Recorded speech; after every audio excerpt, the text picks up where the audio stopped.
tourism and transport. Explore your history. Explore your land. Explore your sister islands. MedLab in Smith Road Plaza, your complete medical laboratory solution. Call 949-7331. And Savannah Pharmacy in Countryside Shopping Village. Convenient opening hours, including Sundays and holidays.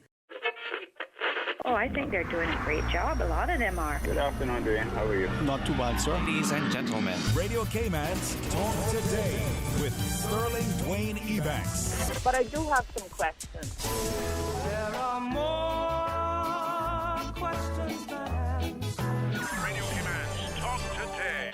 If you're ready to talk, we're willing to listen. Well, I really enjoy this program today. Cayman Islands' foremost listeners participation program. May God bless every person.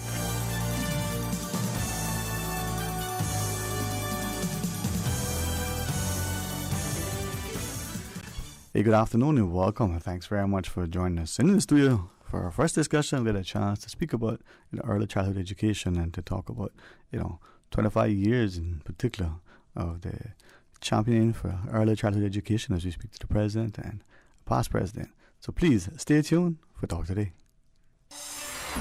Radio Cayman's Talk Today, the Cayman Islands' foremost listeners participation program. We ask our listeners to avoid statements or comments which are abusive, derogatory, malicious, or defamatory. Do not use any indecent language or make any statement which is false or misleading. Email Talk Today at candw.ky or call 1-800-534-8255. Courtesy of Flow. Cayman's #1 network that connects you to your world like never before. Let your voice be heard. Once again, here's your host, Sterling Dwayne Ebanks.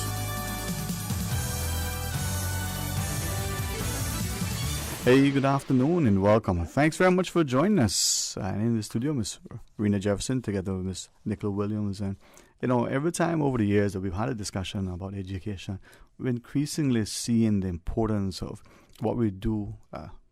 And if, I'll be guided by you, not only for the proper terminology, but to be reminded of the importance that early instruction, not just the academic, the socialization and the nurturing and the like. And I had the most pleasant experience this morning. I believe we should give flowers, while people can appreciate it, recognize people for their actions. It's always important for us to hold people accountable, but I don't think we always share with them how wonderful it is to interact with them and to show our appreciation. And it reminds me of the scripture, train up a child in the way he should go when he's old. Well, not to say that these wonderful young people are by any means old, but two of our, community officers, and in particular, District OSP, I had a chance just to chat with them briefly, the CSO, Connolly and Williams, and Connolly and welcome, sorry.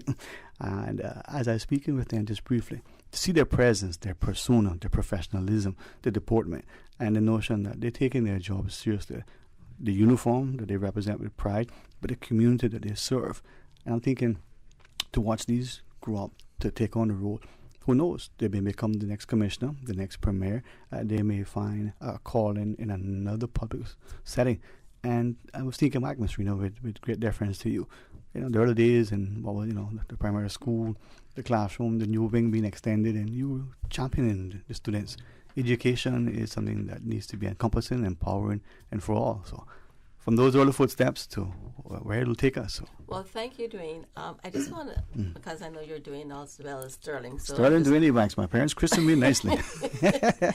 So I just want to thank you for those compliments, because not only were they just early days, but I learned so many life lessons in my very first year of teaching. I was teaching 8 and 9-year-olds. And, of course, we kind of put the ceiling for early childhood up to about age 8, from the infancy to age 8. So that was part of my real beginning for teaching. And in those days, 1973, I didn't even have the pleasure of having paper. And the children didn't have the pleasure of having pencils. So I used a chalkboard for most of the time, and we had one Basel reader. And so, when I think back of where we've come from, and the wonderful examples that came before me, because I did have, when I was in the 8th grade at Triple C School, I had a mentor who became the principal of John A. Cumber Primary School. And when she moved in, I felt so happy that there was someone that was present that could really guide me in the teaching fraternity. And so I'm very grateful that I've had this journey. I'm now 70, so the audience will know I'm not that young person anymore, but I'm still teaching. I love to teach. So can I tell Where Lance would you and be Dwight? without a teacher? Yeah, exactly. You know, so Exactly. I just want to compliment you for helping us to put this message forward, because one of the main things I'm concerned about is that I will not always be a teacher. I will be retiring probably for the second time.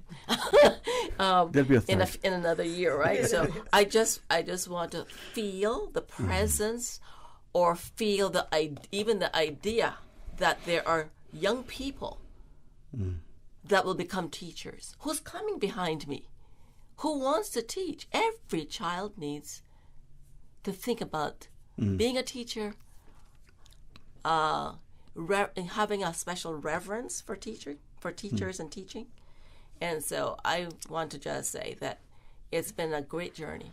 And I didn't just do it in the Cayman Islands, but I also had an opportunity to be a teacher assistant when I was living in New York City.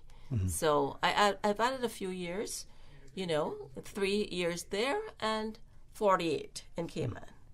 Wow. So I think my journey now is coming to an end, but I will continue to do all that I can in order to harness young people to think about becoming a teacher.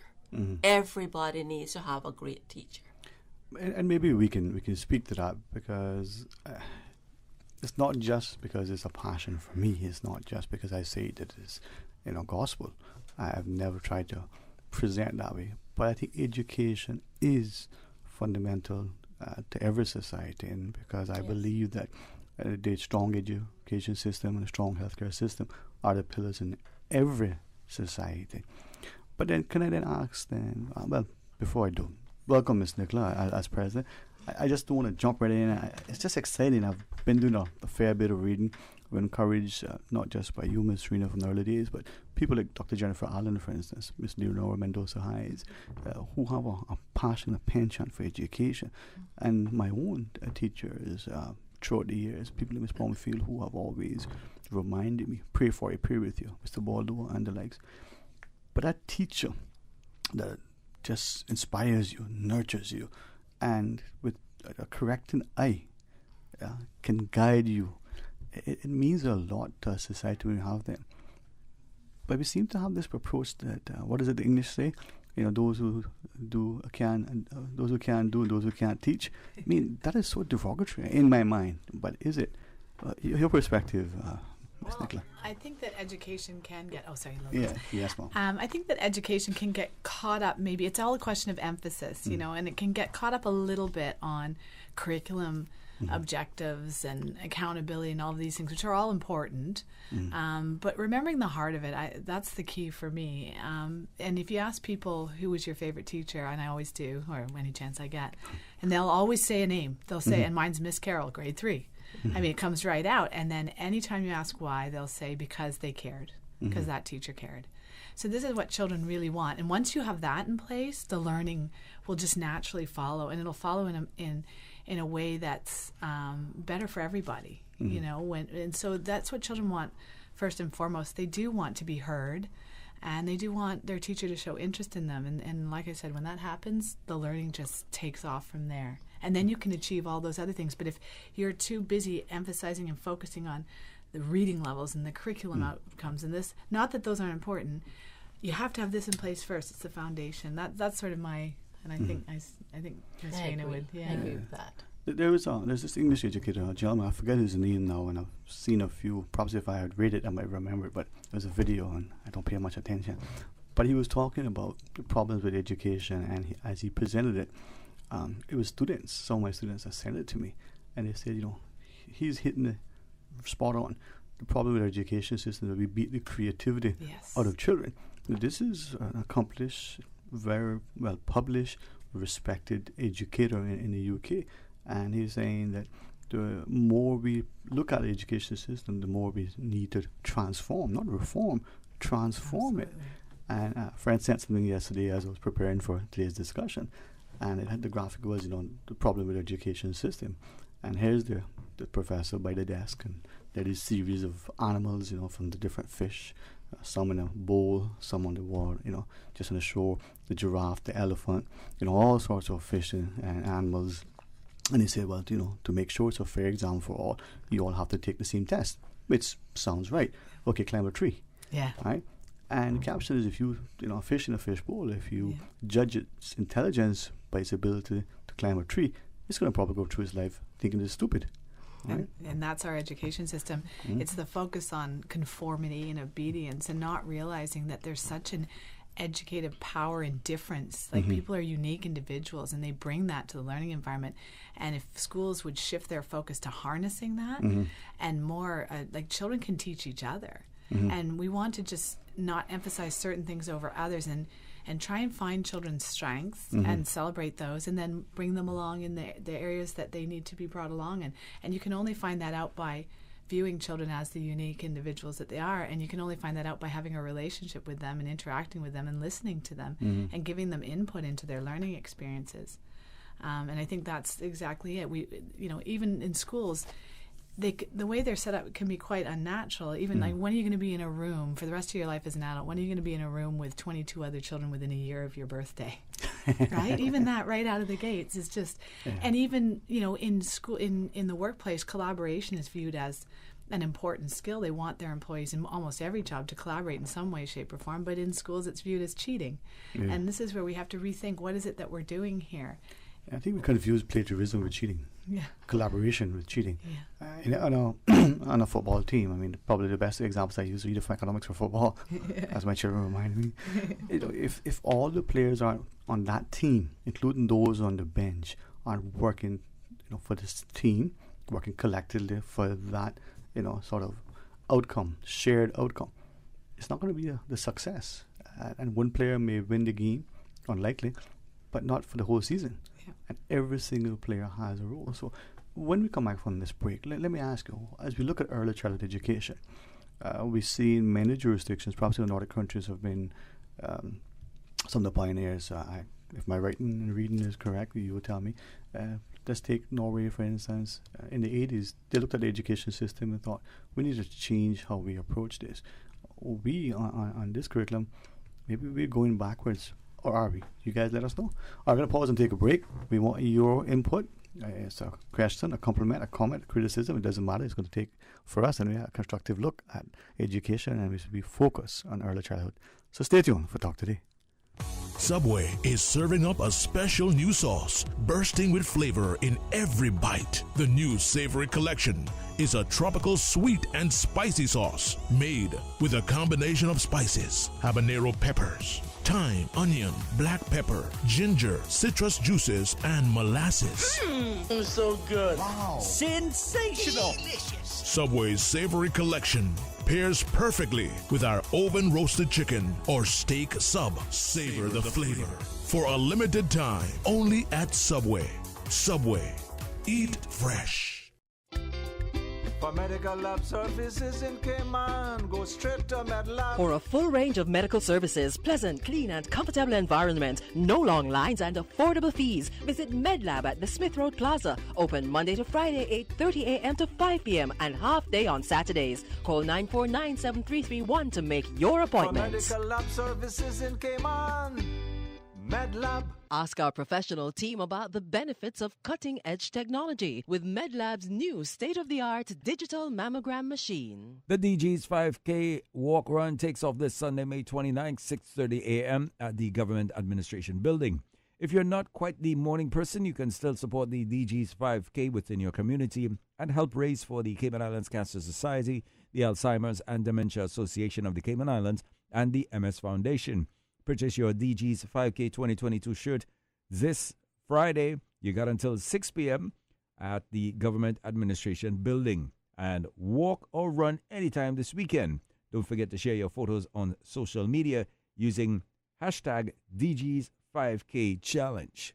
Did you know that ValueMed Pharmacy has a free online prescription service? Managing your health and medical requirements has never been easier with ValueMed. Simply visit value-medpharmacy.com. That's VALU-medpharmacy.com and click the Refill Prescriptions tab on our website. Fill in the information for new prescriptions or refills and choose your preferred pickup location. ValueMed on Walker's Road or Town. Then bring in your original prescription from your doctor when picking up. There's no need to stand in line and wait for your prescription. Save time and pick up prescriptions at your convenience by visiting value-medpharmacy.com. That's VALU-medpharmacy.com. If you care about your car's performance and fuel economy, you must fill up at Jose's Escape with the new Pier 93. Experts know that the higher the octane rating, the better your engine will perform. Pier 93 is the highest octane fuel available in Cayman. Protect your car against pre-ignition and engine knocks. Top up your tank now with Pier 93 at Jose's Rubis and enter to win an awesome track bike. But there's more. Jose's offers 2 lateral flow test kits for only $10. The best KN95 masks, 2 for $5. And 10 stylish black surgical masks are only $5. Share the love. Purchase Reflections gift certificates and enter to win the amazing Trek bike. This October, discover Peru with the Chamber Travel Club.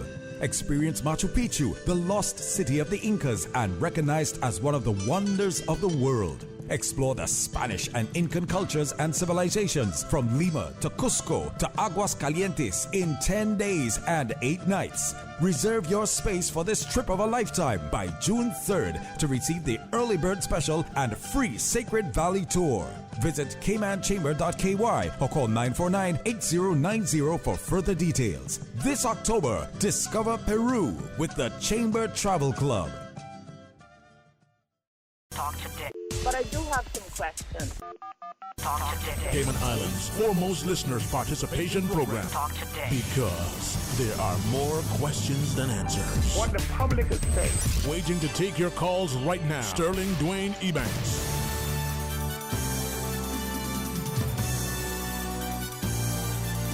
Hey, good afternoon and welcome back. And thank you for joining us. And in the studio, the president of the Cayman Early Childhood Association, Ms. Nicola Williams, and past president and founding member, if I may say, Ms. Rena Jefferson.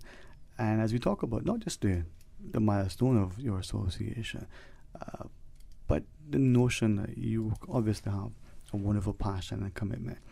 And I don't want people to look at it and just think, well, it's about learning in the classroom or it's about pay. Now, I think people should be recognized and rewarded for their efforts. But as I was just thinking, as we were discussing during the break, if we consciously or inadvertently create disincentives for people to enter the education spectrum, whether in early childhood, whether at the tertiary level, we could be putting ourselves at a place where, well, Ms. Rena, Ms. Nicola, what would happen then? I'll defer. Okay, Ms. Nicola. So, well, I think it's probably one of the greatest challenges to the sector, the early childhood sector, is staff remuneration, because continuity of care, for one thing, in most, and it's not just in the Cayman Islands, it's around the world. Early childhood teachers are around minimum wage, and yet teachers of older children can make anywhere from double to triple the salaries of early childhood educators. And yes, there's an education thing there as well. Typically, elementary and secondary teachers have more university education, but that's something that can be corrected. But we have to understand that given all the research on how important the first 5 years are, and what a role early childhood centers can play in supporting young children and families, which requires sophisticated skills. And then the other aspect of it is continuity of care. You get a lot of transients in the early childhood sector because of the remuneration, and then children get very bond with their caregivers, and then next week there's another new person coming in, and then a month later there's another, and that's very disruptive to young children. So we want to be able to attract and retain people who feel valued, not just by the early childhood center, but by society at large, and a wage that a certain profession makes does show how much society values that contribution. It really does, and yet early childhood is so important, and we know this now. I can fill this whole room up with research studies saying how important, in every multidisciplinary too, you know, in not just psychology and education, but in medicine, biology, neuroscience, economics. I mean, we know how important the first 5 years are, and they do lay down the foundation and the track. So as we talk about those, you know, first 5 years, for instance, and we look, if we were to do a comparative analysis of other jurisdictions that may have, are we in this part of the world, or even if we were just to say in this region or specifically in Cayman, are we looking at it to understand the importance of what that means? And I'll give us an example. Thankfully, it's been, you know, 2+ decades now that I've changed it, but it was my view up until then. You know, there was no need to play. I can get that elsewhere. If it was in the classroom doing something constructive, that was a waste of time. That was my view, probably as a student, certainly as an adult. Till one day, a friend who's an educator said, "Well, do you understand what's happening in the playground?" And walked me around, and I saw physical activity, I saw negotiation, I saw all sorts of things happening. I go, "But wow," I saw it for the first time. And then I got permission to, you know, during the some days and some settings, to go and interact and to play. I learned a lot. I learned that I was out of shape. I learned a lot that, hey, I don't play well with others all the time. And you have to listen. You have to actively listen, because that child that is trying to say something to you, there are all sorts of barriers. The wind, you know, and they're running away from you and their backs to you, and they expect you to hear what you say. Yes, throw me the ball. I'm ready to catch it. I can't hear what you're saying. So all these things are happening. So how important is that we look at maybe what we have been doing to date, and to see, as an example, companies benchmark. You know, what is that company doing that we can also employ in our services? What's your thoughts on that? Well, maybe I'm going to be a little bit very. You soon to retire. I don't want to, you know. I really just want to say that when I got started in getting into early childhood education, which was my degree when that was my first degree, and when I got home and I wanted to get a job, one of the schools that I applied to only had a half-day program. I was just married, so I didn't feel like I should just spend a half day. If you can do a half day, why can't we do the full day? You see what I'm saying? So I decided then to go another route, and so I went into the public education system. And one of the first things that when people saw me going as a teacher to the classroom with young children, I remember somebody remarked and said, "Oh, you're a babysitter." And that was a common expression, and the feeling that a teacher who works with young children is babysitting. But and here we are today, we know how important, how valuable the young children are in our society, and they won't stay young very long. So that developmental milestones that we teach, or that we expose ourselves to, and the children, that developmental stage is so critical right now in the 21st century. But let's talk about babysitting, for instance. Let's just use that, right? And I wouldn't even want to get into the section where the father is with the child, he's babysitting is the perspective. No, he's parenting, right? But even if the child isn't in a formal sort of classroom setting, isn't at one of the preschools or the early childhood centers, you have a person that is babysitting the child. Isn't it important that that person has, if it's your hired caregiver, nanny, whatever the title, has some level of guidance, instruction, education, Ms. Nicola? Yeah, that's the whole thing too. Just rethinking what we know about young children. Anyone who's caring for a young child in whatever capacity, whether it's a mom, a dad, a grandpa, the neighbor, in an early childhood setting like a large group, a babysitter, a nanny, they're doing something really important if the child's in the first 5 years. And young children, no matter where they are or what setting they're in, require the same things. And we know this neuroscience is really focused in on what sort of education and psychology has always been saying, which is that warm, responsive caregiving, that active exploration of a stimulating environment, right? And then interaction and opportunities for language. And no matter where that child is, anyone can give that to the child. They don't need to be in large group care to get that. So it's always a quality issue. But there's this idea of, like Ms. Rena is saying, oh, early childhood teachers, they don't need to get paid. They're just babysitting. Or this idea that on the flip side is that early childhood centers are all about getting children ready for school or just looking after them while their parents work. And we need to shift that to recognize the already established importance of those first 5 years and the role that early childhood centers can play in supporting, but also governments to think about if what about our young children who are not in large group care? Where are they? Who's looking after them? How can we support that? Right. Can I flip that coin over for a second? Because that should be very evident, and maybe for some of us it'll resonate for the first time. Let's look at it, and hopefully we're all on the same page. We want a nurturing, loving, safe, caring environment for all of our people, from our very young to our elderly.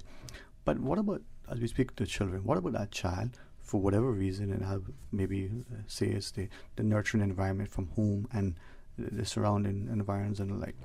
That child now goes to that learning environment, whether it's the first day of school, primary school, kindergarten, early childhood, and has already demonstrated propensity for learning, understands the phonetics, maybe can alphabet, spell and name, do some writing. Shown that. I don't want to sign any label.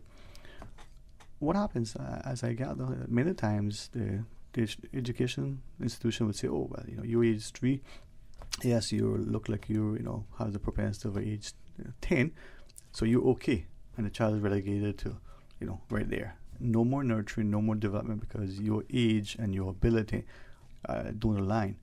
Now, what are we doing for that sort of child? Well, that's an interesting thing, too, because in education we've talked about, initially you'd have these big schoolrooms and it was all very much chalk and talk and reciting and all of those kinds of things, rote memorization, filling in worksheets, those kinds of things, which is easier to manage with large group sizes and one teacher. But it didn't really meet the needs of all learners, like you're saying. So then we talk about differentiate, which means like just knowing where a child is and then providing them with learning experiences that are just right for them. And so, but then we still are saying the educator needs to figure that out. But one excellent, in my opinion, the most effective way to differentiate is by giving children choice. Because children aren't, what adults need to realize is how incredibly effective young children are at promoting their own learning and health and growth and development, especially in the first 5 years. They know what they're doing. They have a really complex physical and social world to figure out, and nature's equip them very well to do it. They know what they need. We as adults need to step back a little bit and say, how can we facilitate and support this without taking over? And trust that they know what they're doing, because they're incredible. Even the other day at my preschool, there was a little boy, and he was riding on the so we'd put these clipboards out and we'd laminated things with insects and things they could find in the garden. We'd laminate it and put it on a clipboard. And so he'd taken them all and put them in the back of the tricycle and was riding around. Now, if anyone saw him doing that, they might think, oh, that's just frivolous. There he is. He's just riding the bicycle, and that's great. And he's physical development, whatever else. Or someone might say, I'll call him Jay. Jay, put those clipboards back. That's not how you're supposed to use them. But I stopped and said, this looks very interesting. What are you doing here? I'd love to hear about this. And he said, well, people take garbage and they throw it everywhere, not in the garbage, and then it blows into the ocean, and then the fish get sick. So I'm taking these plastic things to the garbage. And I just thought, wow. And there's a bunch of things that it's not, and it could have been frivolous too, don't get me wrong, but if I hadn't stopped and asked, or if I'd thwarted that, that's an amazing, and that gives me a lot of information too. Not just how aware he is, and that's something that's really important to him if that's what he's doing, and even to an extension, an opportunity for extension, because he said garbage he's taking garbage, but it's recycling. So then you think, okay, now I'm going to present opportunities for him to understand the difference between garbage and recycling. And then so you use it as a teachable moment too, which I could have never known if I hadn't listened to him. And this is where I think listening is that critical skill that many of us never try to develop and don't appreciate how taxing an active listener is taxed immensely. Now, with that in mind, as we look at what is happening, and I want to say in Cayman, because we want to always give our students the very best opportunities, and it's not just about spending money. that is important. It's how do we respond, sometimes proactively to it. So, Ms. Rena, in 25 years, we've seen just in 25. I won't go back in the 50 years. Well, thanks for that. But anyway, hey, you opened the door. I would say that for the last 30 years, for sure, what's been on my mind is that I had great teachers when I was a young girl in West Bay, and they taught me as well, I'm sure, as their training afforded them. And at the time that we're living right here in the Cayman Islands, we have so many opportunities to really set a stage for a fantastic teacher education program. Because we don't have enough teachers, local teachers, to teach our children.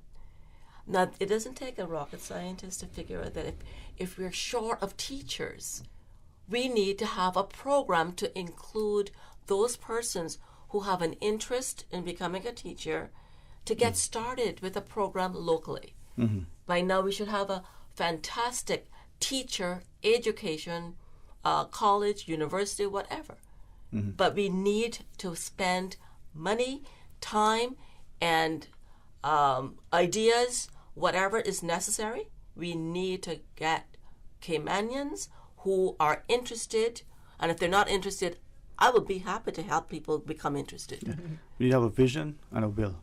All right, let's take this quick break. When we come back, I invite you to share with us and be as candid. I believe when we talk about education, very few of us will feel slighted by any comment, even if it falls on them a bit critically, because it's about empowering and educating, engaging and informing. So stay tuned for Talk Today.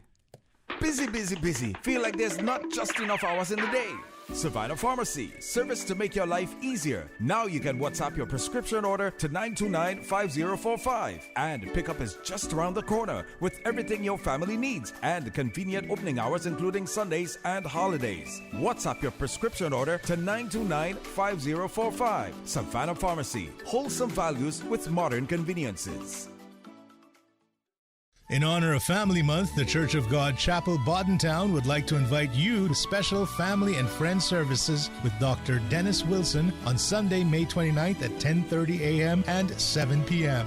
Come experience an uplifting worship and share in these life-changing messages. The Church of God Chapel, Boddentown special Family Month services Sunday, May 29th at 10:30 a.m. and 7 p.m. I'm so glad I'm a part of the family of God. The offices of dermatologist Dr. Wayne Porter will be taking appointments from May 30th to June 2nd and June 7th to 11th at his Crew Road Clinic. Appointment slots are limited. Whether you're seeking advanced skincare, Botox, filler, cosmetic skin enhancements, or simply looking to reduce wrinkles, Dr. Porter offers a full-service dermatology and dermatological surgery practice. For more information, email dr.portercayman@gmail.com or call 946-9020 to book your appointment today. That is 946-9020. I've got some beautiful clothes. I know just where they go. Puritan Cleaners. Puritan Cleaners, now using the most popular and eco-friendly cleaning solvents. 2 convenient locations to serve you: Savannah Countryside and Eastern Avenue, Georgetown. Drive-through, rain or shine, free pickup and delivery services available. Call Puritan Cleaners, 949-7104. Also ask about our in-house discounts. Puritan Cleaners, you feel good when you look good. The Spring Labor Force Survey is currently being conducted by the Economics and Statistics Office. The Labor Force Survey collects data on employed and unemployed persons. Trained interviewers with ESO ID cards will visit randomly selected households in all districts. The interviewers will exercise appropriate COVID-19 protocols using personal protective equipment. The interviews are confidential in accordance with the statistics law. No individual data will be published or disclosed. Survey data are exempt from freedom of information. For more details, please call the ESO on 516-3329. But I do have some questions. Cayman Islands' foremost listeners' participation program. Because there are more questions than answers. What the public is saying. Waging to take your calls right now. Sterling Dwayne Ebanks.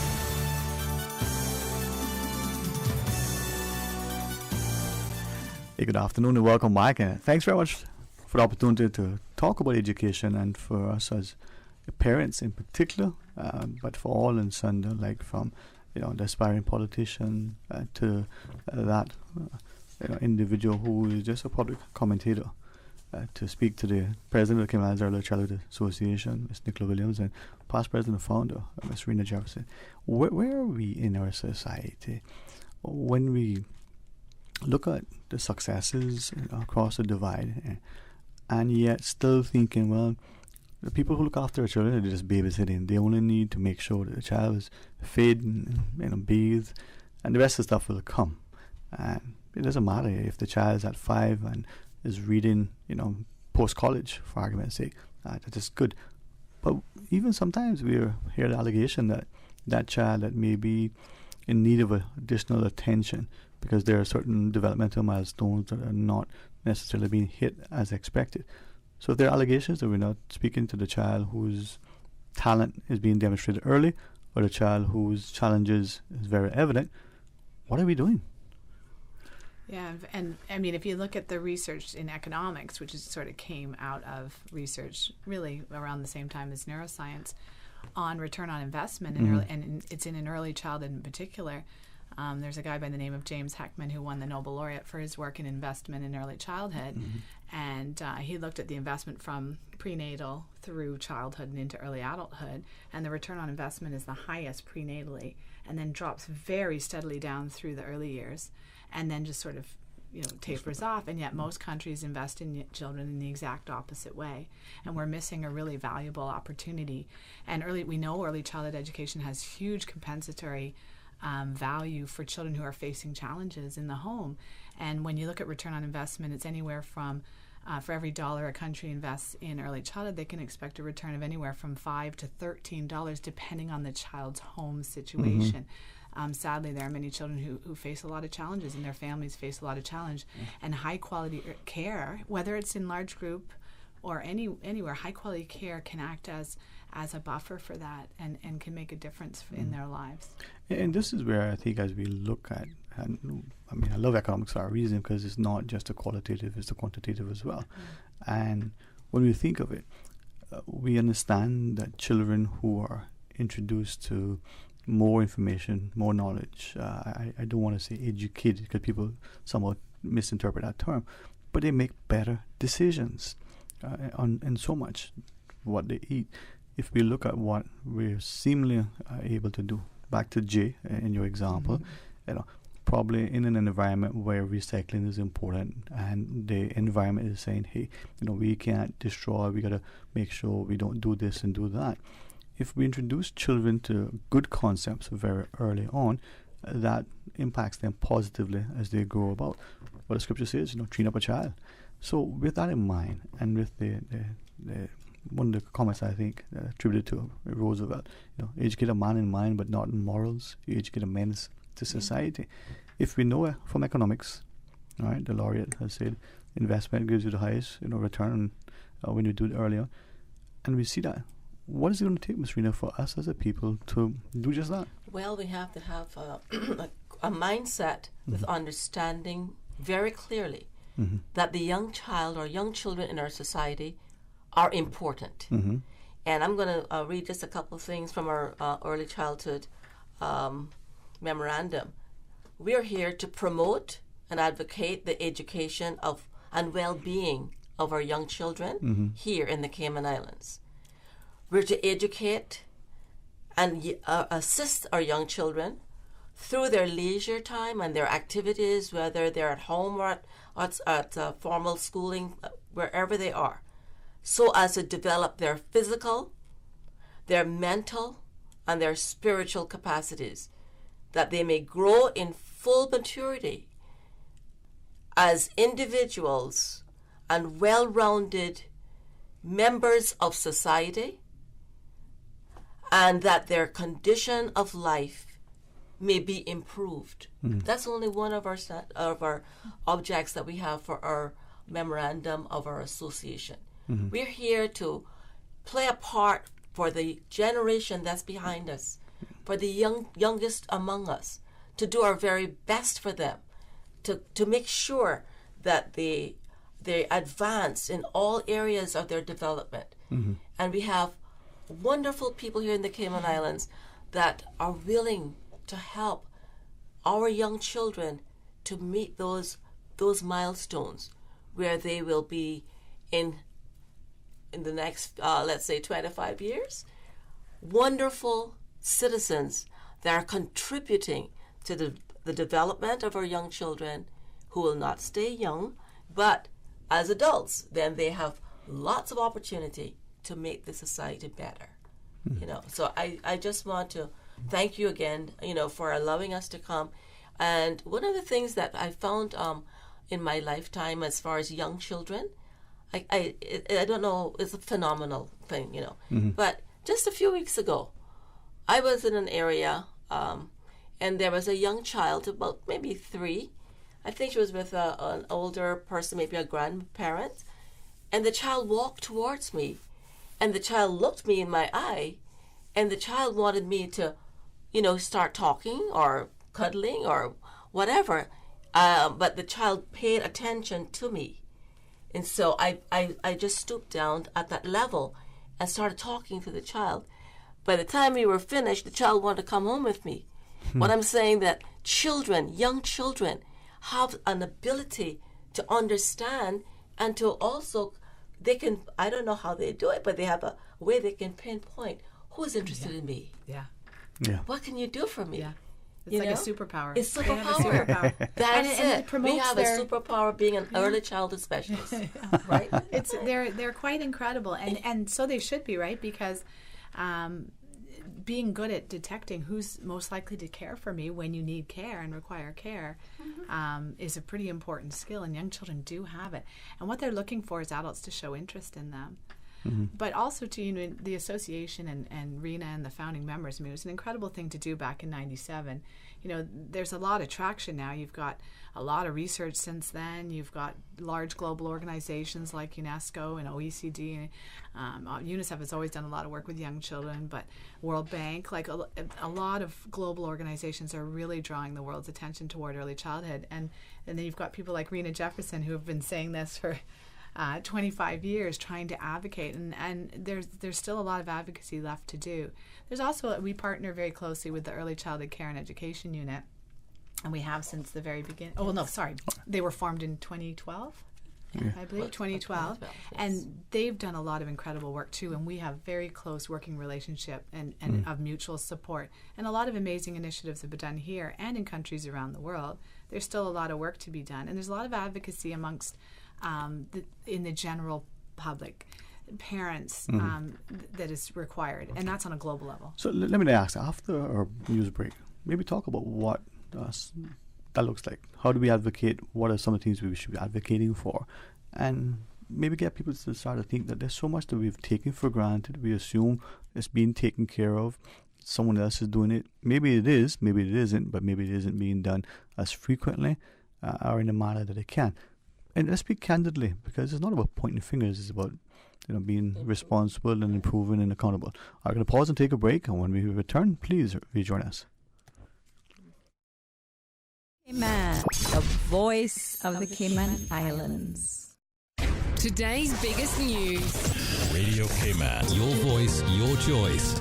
Local, regional, international. This is Headlines from Radio Cayman's newsroom.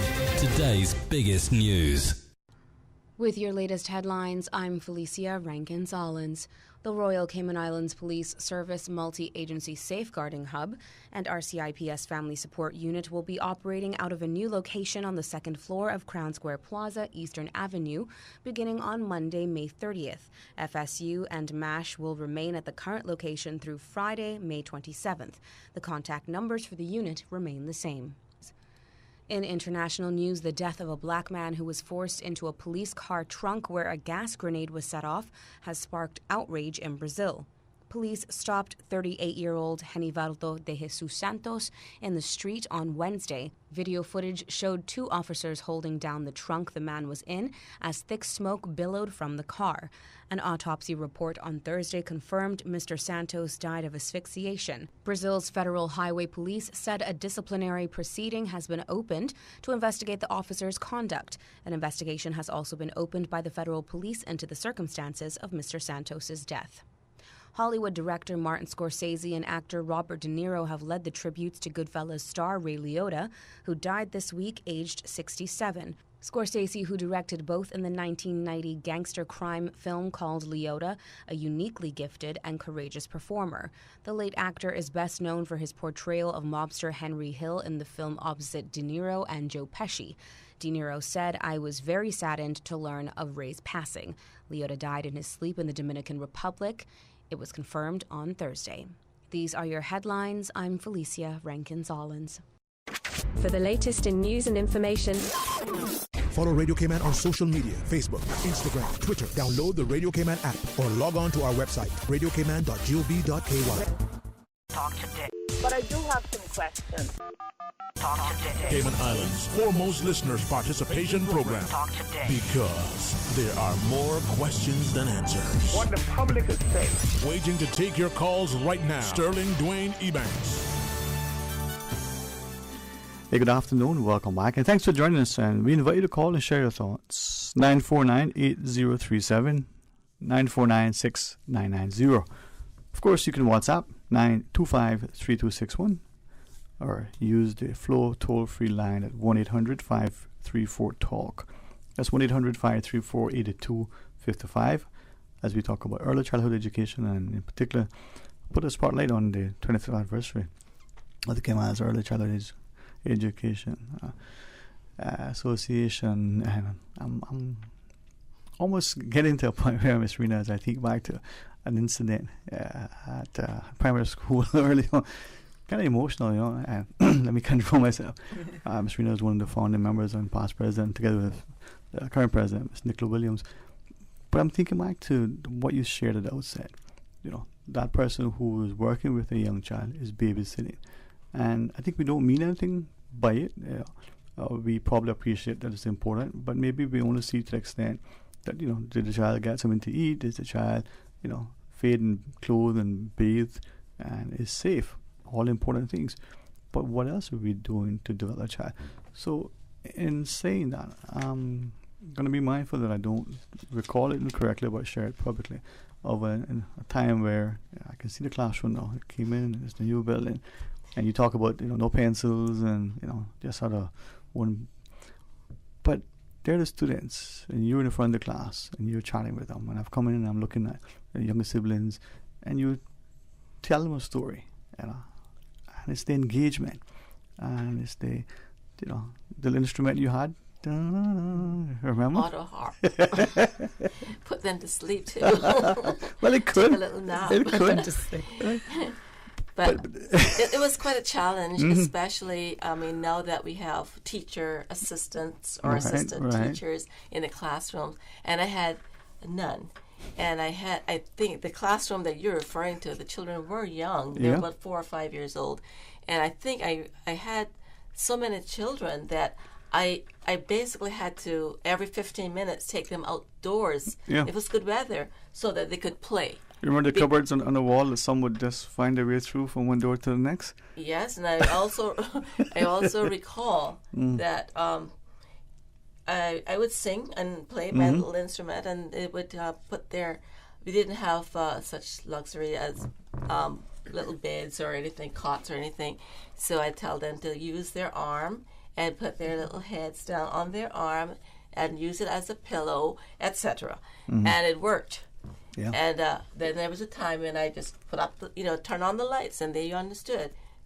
I can wake up and Ms. Jefferson will do something special with me, whatever. But it takes more than just training. It takes a love for young children, and it also takes a lot of wisdom. And I had to listen to a lot of older people who are better experienced than me when I got started. And I learned many valuable lessons along life's way. Right. And I just want to challenge any of our younger listeners today who may not have thought about teacher education or associate degrees in education, that they should give it some thought, because it's not just important for the society for us to have great teachers and teachers that love the children, but guide them and help them throughout for their adult life, you know. If I made an ask then, and I'll be guided by you if anything I say or ask you feel is not appropriate, you don't wish to respond, you know, please do.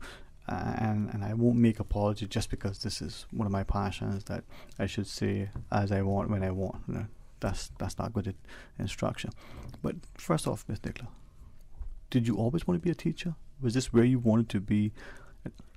Well, it's interesting because I think I did always think I wanted to. In the end of high school, I started working in, like we call them in Canada, daycare centers. And so my first summer job, so I was pretty young, and I went into this daycare center to work for the summer, and I just looked around and thought, I didn't know anything really about early childhood, but I thought, this is not good enough. I just had this feeling like what their day I didn't think it was good enough for them. I thought they deserved better. And so then I went to university, and in my third year I had a placement, and they had a lab research and teaching preschool at my University of Western in Ontario, Canada. And I got up in there and did my first placement, and it really changed my life. And I saw a place where it was worthy of young children and how incredible they are. Children were respected and valued and heard. And, you know, the class, even just the regular standards of quality, the ratio and the class size and all of that. And it was an interesting environment. But the biggest part of the environment is the emotional environment or the relationship. And it's interesting what Ms. Rena is just saying. With children being a radar for who's interested in them, and if you tie that to neuroscience, one of the key mechanisms for growth and development and learning and particularly brain development, is that serve and return right from birth. And that's sort of they call it in neuroscience. But when the baby, right from birth, the baby serves out something, a coo, a babble, a movement, and do they get that return from the environment? And from that, and it's usually obviously from their caregiver, and is the return in tune with what they need or what would benefit their development? And that's key. And then when I talk to teachers in the teacher training through the association or in any other teacher training I've done, I ask them in large group care in particular, how many serves have you returned today? Be very aware. And we don't want to return all children's serves, because then that's sort of that helicopter parenting type thing, and they don't develop independence. But you also, if you don't return or very many or very few, that's neglect. And so you want to be in this wonderful zone in the middle where just the right amount of serves are returned, just enough to gain the independence. And of course, nobody wants a child to feel neglected. And young children, and Rena said, when, you know, it was because she came up to them and showed an interest in them and listened that they knew, okay, this is somebody. And they have a need and a drive to connect and be heard and share their theories and their thoughts and their ideas and ask questions. And that and it's so beneficial to their brain development as well. And this is what I was asking about, you know, teacher. We see some professions, we say, oh, that's a calling. Right? And I'm wondering, from the perspective, you know, can we encourage people into it? Can we teach teachers to be teachers? Or is that something that is innate? And maybe we can teach, but is it innate as well, that level of compassion? And Ms. Reno? Well, I think that it's both, you know. I think that it's innate, but I think that I was more interested in becoming a nurse than a teacher. I really wanted to do pediatric nursing. So I was already interested in working or taking care of young children.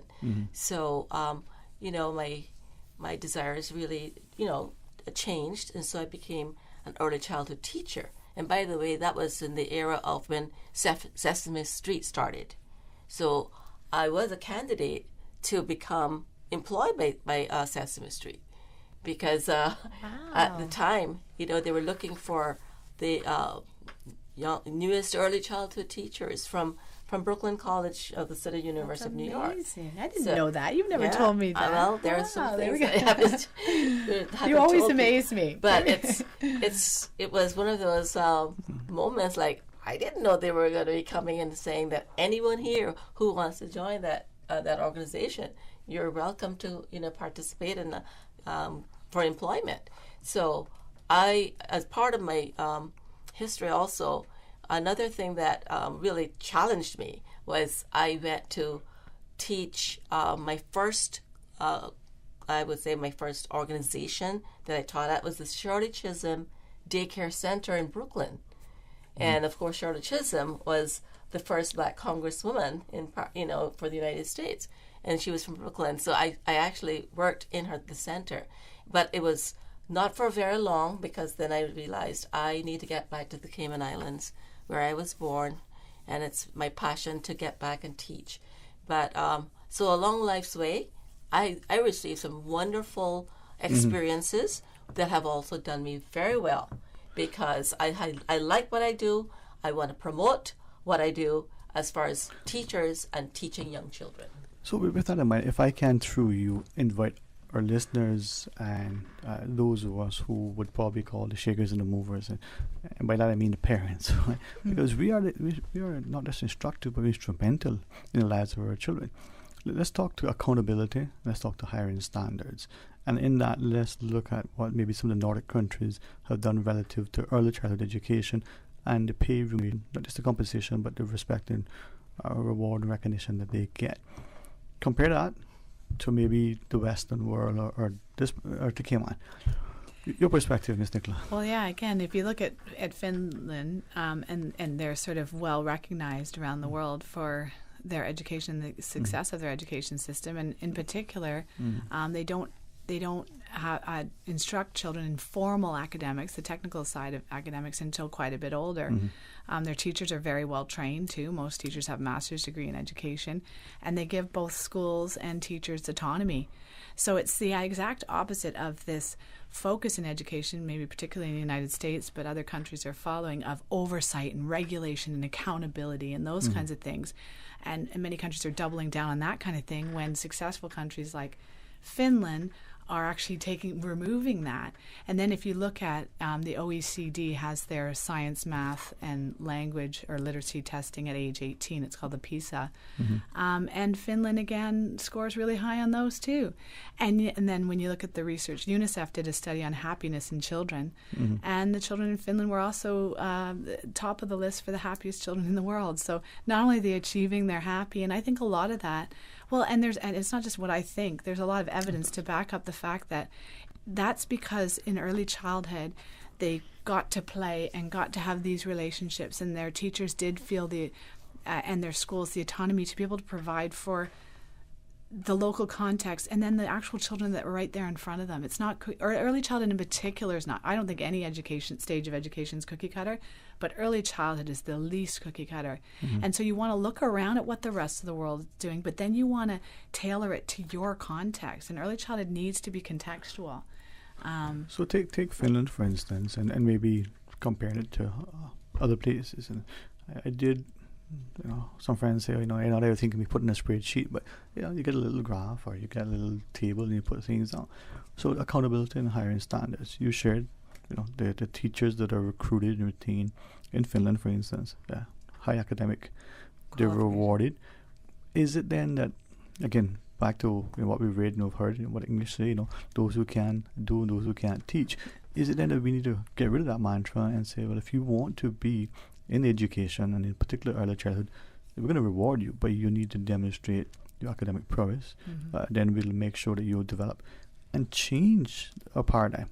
Is that what we need to do to get those successful outcomes? Well, we are too. Part of the work that our association does is advocate for certain initiatives, and one is right now we're working on is for UCCI to offer an associate's degree in early child development, specific to early child development. They already have a primary teacher education program, but a big part of what our association wants to do is carve off early childhood as the distinct and unique.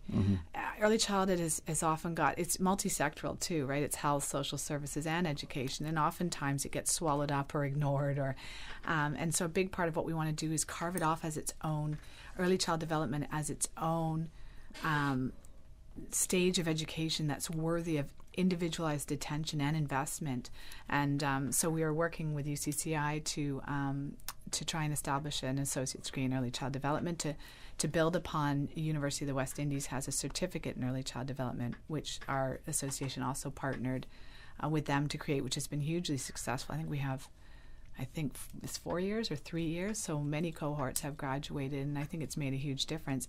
And for those who want to go on, the idea is that the associate's degree would be the next step, and they can use that qualification to apply and increase their university qualifications. And then going along with that, our association is trying to advocate for some kind of demonstration research and teaching preschool that extends on that university education by giving teachers practical experience in a high-quality setting. And so that's another thing we're advocating for as well. And this is where, I mean, this is, I think, still May. This is the last Friday in May. It's Friday, right? Yes, it is. And May, as you know, we celebrate Children's Month. That's and this is what I thought that this discussion today, I was so glad that, through your schedules, that we were able to schedule it for today. It's not just the two very, very talented, passionate educators, but what you share resonates with us as parents, should resonate with us as policymakers. It should just resonate with us as a community. That child that is now instructed in a way, back to Roosevelt, mind and morals, right? Menace to society, which do you want? Becomes a great entrepreneur, employer or employee, but a great contributor to society. Because that play in the playground and negotiating and problem solving and interpersonal skills, that's the person that you want. So we know all that. The research is there. And I must say, some of it is written in such a way that you actually can read it and understand it, unlike a lot of other research where it's challenging. I mean, it is, well, maybe it's a passion, but it is understandable. How do we then get that into the minds and hands of the populace? Well, there's something that's called money. I think that right now it would be a great investment for some of our businesses that perhaps have been listening to this broadcast to understand that we have in our hands the most powerful people that will exist on earth when we're gone. They're the young children today, but they're going to be adults in a short period of time. What will the Cayman Islands look like? How will it fare as far as all the different things that are going on? That right now. And we have to be aware of the changes that are being made, and we have to also be aware that when it comes to our young children, we need to have funding in order to help those persons that Ms. Nicola has been just describing for better developmental educators. They become specialists. That they are trained to do a job not just for money, but because they love children and they're passionate about seeing that the children will develop into great and wonderful adults. And that's a big part of it, is that early childhood is a specialized field. It's kind of been dominated by teachers trained to teach older children, have just sort of, and education systems in general that are more geared for teaching older children, just sort of applied the same types of teaching techniques and learning experiences and settings. And in the research now, we're calling that schoolification. And the schoolification of early years programs is a big challenge. And we need to definitely advocate for that, because parents want the best for their young children. Of course they do. And when we first started schoolifying early childhood programs, our intentions were good. We thought, here we go, we've got all these children now, they're younger than they've ever entered school, and here they are in front of us. Let's teach them what they need to know later. Early, we'll give them a boost, we'll give them a head start. Our intentions were good. But we studied it very well for a very long time, really, for the last sort of 20 plus years, and we understand that even though our intentions were good, it's not having the impact we wanted. It's impacting their stress levels, their dispositions toward learning, things like comprehension and reading, and that it takes the place of other activities like play and inquiry and interaction and those kinds of things that actually, and the serve and return, that do actually give them what they need. And you keep referring to like the moral aspect of things. And when they learn characters, it's in the early years, to share, to take turns, like you say, to negotiate.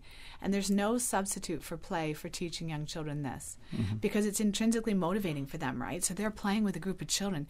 They're motivated to learn to take turns and negotiate and maybe give something up and compromise, because they want the play to continue. And And so that's a big part of it. Play is a motivator too, or a mechanism for learning, and it's learning those character skills, which are lifelong. Mm-hmm. There's that famous, is it a poem or a book, Everything I Ever I learned Need to Know, I learned in kindergarten. And it's so true. Yeah. And it's children's first experience with larger society, and it's their first impression of school and themselves as learners, and the best gift we can give them is for that to be a positive thing, because that's going to help them the most in school, rather than hurrying them and pushing the academics earlier. But doesn't mean that you don't have those things available. When I say academics, it's a question of emphasis. Young children can learn from everything, from a pile of dirt and a few rocks and anything else, and you just want to provide them with varied experiences and let them explore within the environment. And then sort of, we want to get away from this correct, direct, instruct to more facilitate, extend, support, interact, listen, learn together more. Teacher doesn't have to know everything. Yeah. That's sort of our idea. The teacher knows everything. If you don't know something, right? You don't have to know everything. You can learn together with children sometimes and model that. Yeah. Look at COVID. If it taught us nothing, it taught us that we don't have the answers. And there are a lot of problems that these young children are going to need to be. They're going to need to be creative. And they need to be innovators and adaptable, and collaborate. We do have a caller joining us, right? So as we go to the phones, Ms. Nicola Williams and Ms. Rena Jefferson are our guests. Hey, good afternoon and welcome, and thanks for calling. Good afternoon. How are you? Good afternoon. Oh, I'm very well, thanks. How are you all? Blessed. Yes. Thank you so much for joining us. It's Alice May, of course. I've only caught a few minutes of this beautiful session of talk today. Thank you. But I gather it is about children and early learning, education, etc. Yes, ma'am. And I was wondering, is there still a shortage? I believe there is, of people going into the teaching profession. I'm too old now, so sorry, I can't offer myself. But and I'm just wondering whether there's a shortage. Yes, there is. There is a shortage. Yes. And other areas as well. But you know what? I'm thinking of what government offers so many scholarships, good scholarships for various professions, and many people gravitate towards specific ones. But teaching is a vital one for the benefit of us all and for our children. I believe that government should offer scholarships for specific areas, not just say you can apply for a scholarship and whatever it is you want to pursue, you can follow that. But we should say, well, we need X amount of early childhood education teachers, and we need so many in whatever different levels. Thank you. Encourage to do that rather than coming along and picking, whatever is there that you feel inclined. But it's the needs. We've got to cover the needs, because unless we get our children educated from day one, they'll learn from the moment they're born. They look into the mother's eyes and feel the warmth and care if it's there. Unfortunately, it's not always there. Some of the problems we have with our young children going to school really stem from the home environment. And this is not to criticize, it's a pure fact. We all make mistakes. But children learn what they live. And I commend those who have been teaching and now are talking about retiring again.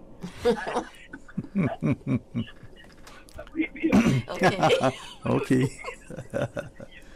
You know what digging out there. But anyway, keep up the good work. Keep pushing for what's right. And let government know how specific careers that you're offering the scholarships for, not just a blanket thing, whatever you want. If you want to be a lawyer, an accountant, they're all wonderful things, but we need teachers, early learning. That's all right. Thanks very much. God bless and keep up the good work. And Thank you. Thank you. God bless. And I think this is, have a wonderful weekend as well, Mom. And as we go into the break, well, before I do, anything, Ms. Rena, you would want to share, and as well, Ms. Nicola, before we go to the break? Not right now. Okay. And so when we come back, I got a couple of things I want to ask you, because I think the caller shared some things that may, at least to me, may resonate with others, but it has with me. And the idea that we need to look at this carefully, consistently, and make a concerted effort to appreciate that a child is always learning. There's always, I'm careful when I use the word exposed, right? But I will consciously use it now to so much. What is that thing that child is being, as I would normally say, introduced to? What are we, getting that child to become aware of? And sometimes it is exposure, not always in the best way, but there is an impact. What is that impact? So I want to ask about a few things in relation to that as we continue our discussion. The phone lines are there. You can do as I do and listen and learn. You can do as the caller just did and share your thoughts. 949-8037 or toll free with the compliments of Flo at 1-800-534-8255. Please join us after the break. Subway is serving up a special new sauce, bursting with flavor in every bite. The new Savory Collection is a tropical sweet and spicy sauce made with a combination of spices, habanero peppers, thyme, onion, black pepper, ginger, citrus juices, and molasses.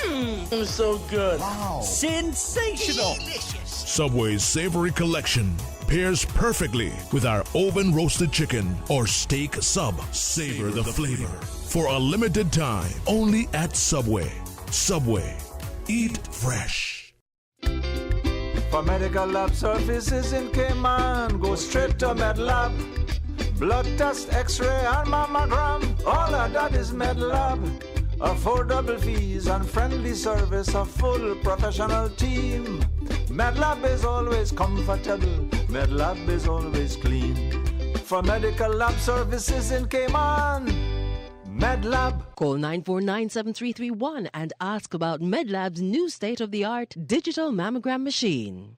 JN Money, money touchdown. Send the money now, reach wow.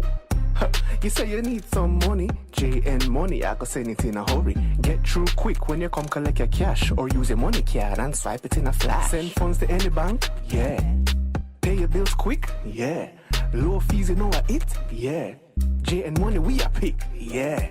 Send and receive funds at any JN Money location. It's fast, affordable, and convenient. Money touchdown with JN Money. Send funds to any bank, yeah. Pay your bills quick, yeah. Low fees, you know what it, yeah. JN Money, we are pick, yeah.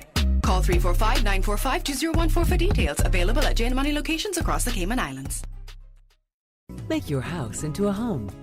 Welcome to Brand Source Home Gallery, your source for premium products and a premium experience. We'll design and install your dream kitchen with crafted cabinets, complemented with elegant appliances. We'll fill it with quality houseware and cookware. Custom-designed closet and storage solutions organize and beautify any area.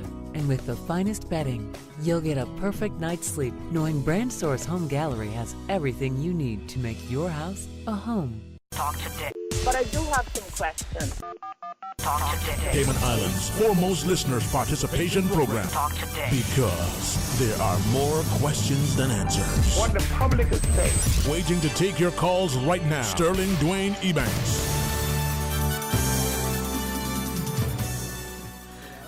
Hey, good afternoon and welcome back, and thanks for joining us. And I'm very, very grateful, not just for the opportunity to highlight education, but specifically early childhood education.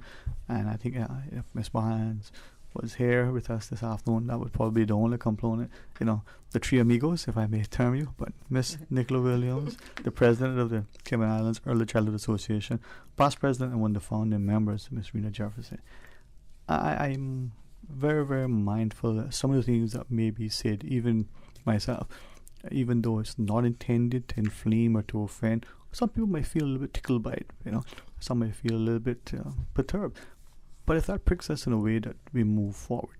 So then, being inspired by Miss Alice May's last call, could I ask through you the idea that there is an element of social engineering that is taking place in our society and probably has taken place, consciously or unconsciously.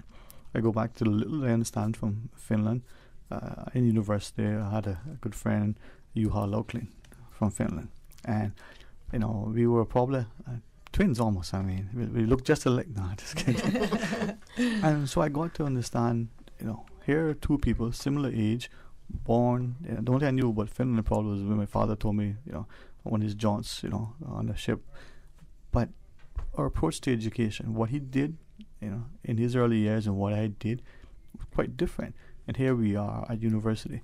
And so seeing how that has been ongoing there and their outcome, I wonder to what extent in Cayman we're appreciative of the caregiver, we're appreciative of what's happening in our schools from that first day to the child finishes university, and what impact, if any, that is happening on how our society is perceived, how it's being productive, how it's interacting, how it's being positioned, and what will happen in 50 years from now. Ms. Rena, I mean, there's been a lot of... Well, we have at least 130 different nationalities in the Cayman Islands. So right there, we have a challenge, but at the same time, we have an opportunity. Okay. So I would love to see that more of our expatriates that are living amongst us would also join hands and hearts with us as far as the early childhood fraternity, as well as get involved in as volunteers to kind of find out like what are our young children like. Of course, we know that we have child protection rules, and we have the protection for our young children as well as the adults that take care of them. But I'm concerned that we all need to participate in helping this generation, the young generation, who will not stay young, but they will be older adults when I'm 80 years old or whatever. And I won't be able to do as much as I have done or want to do, but there are other people that can step up to the plate to help our society to become a real thriving society with our young children, in not just education, but in their general development, their play, their play as well as their other activities that they do with their families, etc. And one of the things that I need to really emphasize is that everyone can read, I believe, in the Cayman Islands. And if they can't, they have opportunities to read, and especially read the children. That's where we stimulate the mind. The brain is wonderfully pleased when we read to our children. And so we have, other opportunities that you don't need to spend any money, but just read to children. So I'm thankful for Life and for the volunteers that they send out to schools, as well as the number of books that they provide for young children and their families, because reading is the key to their brain development when it comes to literacy. Okay, so I just want to ensure that everybody has an understanding they can be a participant with the general opportunities for literacy and for volunteering to help parents or children in an environment that they live in right now. So, Ms. Nicola, it's often said in many settings in reference to many things, we're all in this together. And more often than not, it's lip service. But here's one thing that is evident. We are in this together. All of these children, irrespective of where they are, what particular early childhood center or what primary school or high school, at some point they're interacting. But even if they were to be completely separate, they're still people. They're still living, breathing in blood, bone, and body. So we are in this together, because those people, whether they remain here and retire, or whether they travel and live elsewhere, they're going to impact the space and the place that they're in. So how do we then, to Ms. Rena's point, get us to appreciate that we need to come together, irrespective of who we are, to invest and value our young people, to nurture them, to instruct them, to ensure that that person that is engaged either as an employee or otherwise volunteer to interact with that young person has the training, the education, the mindset, the disposition, all these things to impact that young person in the most positive, productive way. Yeah, I think in early childhood, more than any other stage of education, and our conference that we were planning before the COVID-19 pandemic the theme was going to be It Takes a Village. Because also young children, when you talk about political voice, and some children aren't even speaking yet, the first words at one. And so they very much depend on us to advocate for their care. And it's everybody's business. It's not just the parents of their own child. And it's not just the teachers who are teaching these young children or educators or even the Ministry of Education. It's everybody's responsibility. I truly believe it's a moral and ethical responsibility for anyone in any society, and maybe even as a global society, to try our best. I mean, you've got to focus in on what you can do reasonably, but to do something to find out about the youngest citizens in whatever country you're living in, and try to find out. There are amazing things going on between Life and the Cayman Islands Early Childhood Association, even Inclusion Cayman.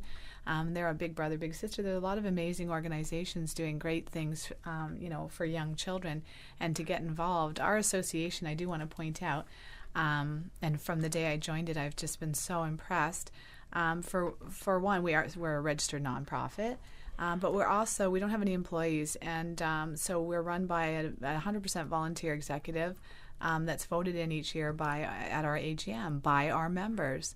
And so everything that we do, any money that we do receive, any donations as a not-for-profit, does go to the initiatives, the kinds of things that we do for young children, which I think is really important as well.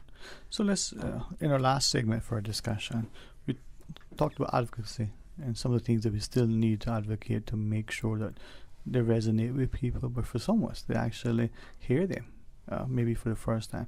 And then the idea of inclusion. It's a nice word. I don't know that necessarily we apply it properly, but I'll leave that to you. And there are many times that things are profit-driven, even the NPOs and the NGOs and all the other things. There's an element of profit. It's just a nice creative accounting. But money aside, what can we do and what should we be doing?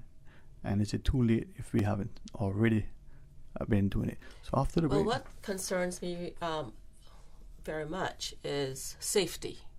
Safety of our children. Safety on the roads, safety in their child care centers, safety at school, safety everywhere. And it really bothers me that sometimes, when I'm on the road, I'm able to see that some of the children still are not having their seat belts. They're not protected within the vehicle. We see some real challenging drivers, really, that could cause lots of more accidents. I think we need to be very aware, and that our policing for people who are not doing the right thing on the roads, I think that we need to get a lot more, what shall I say? I don't want to say the wrong word, but we need to make sure that not just adults are safe in vehicles, but that the children, our young children on the road, on bicycles, walking, wherever and whatever they're doing, they need to be safe at all times.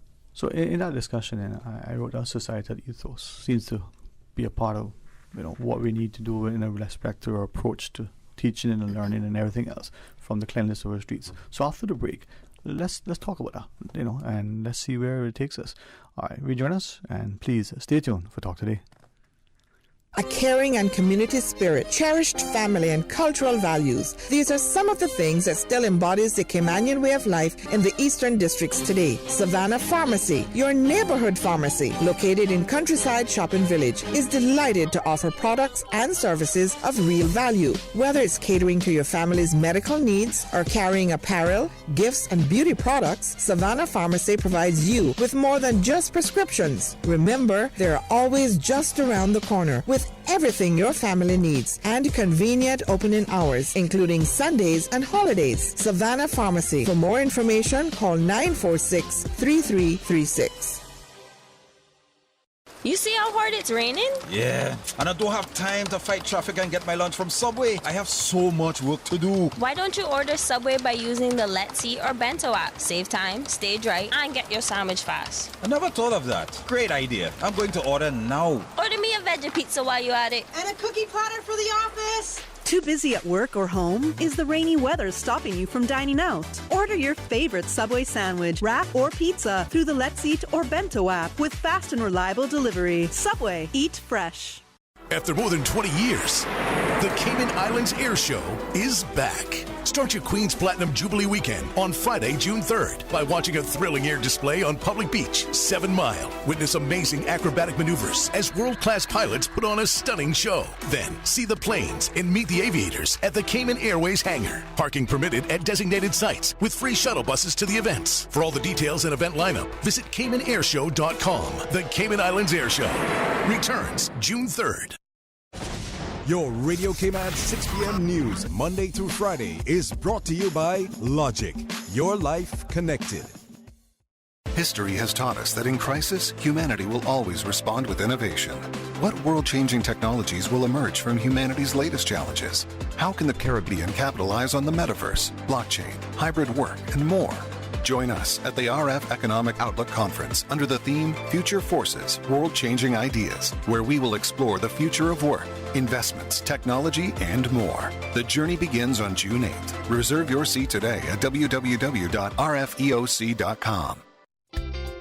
For medical lab services in Cayman, go straight to MedLab. For a full range of medical services, pleasant, clean and comfortable environment, no long lines and affordable fees, visit MedLab at the Smith Road Plaza. Open Monday to Friday, 8:30 a.m. to 5 p.m. and half day on Saturdays. Call 949-7331 to make your appointment. For medical lab services in Cayman, MedLab. Ask our professional team about the benefits of cutting-edge technology with MedLab's new state-of-the-art digital mammogram machine.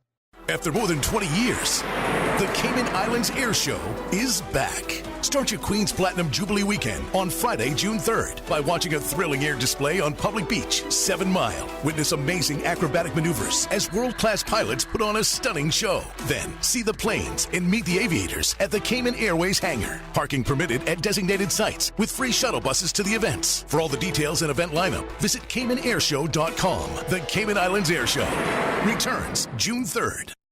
Busy, busy, busy. Feel like there's not just enough hours in the day. Savannah Pharmacy, service to make your life easier. Now you can WhatsApp your prescription order to 929-5045. And pickup is just around the corner with everything your family needs and convenient opening hours including Sundays and holidays. WhatsApp your prescription order to 929-5045. Savannah Pharmacy, wholesome values with modern conveniences.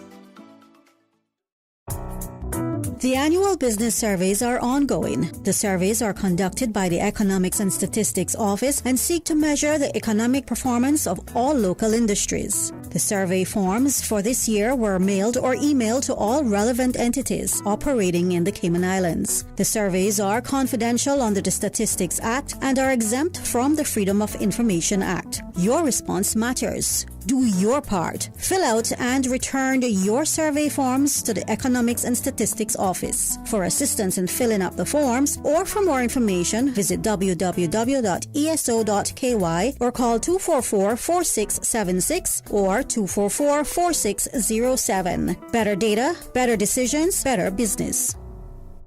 Attention motorists. The DVDL reminds all motorists that temporary license plates must be switched to permanent plates by May 31st. Please visit the DVDL offices on Crew Road, Monday to Friday, 8:30 a.m. to 4 p.m. to obtain your permanent license plates. Temporary plates will not be legal after May 31st.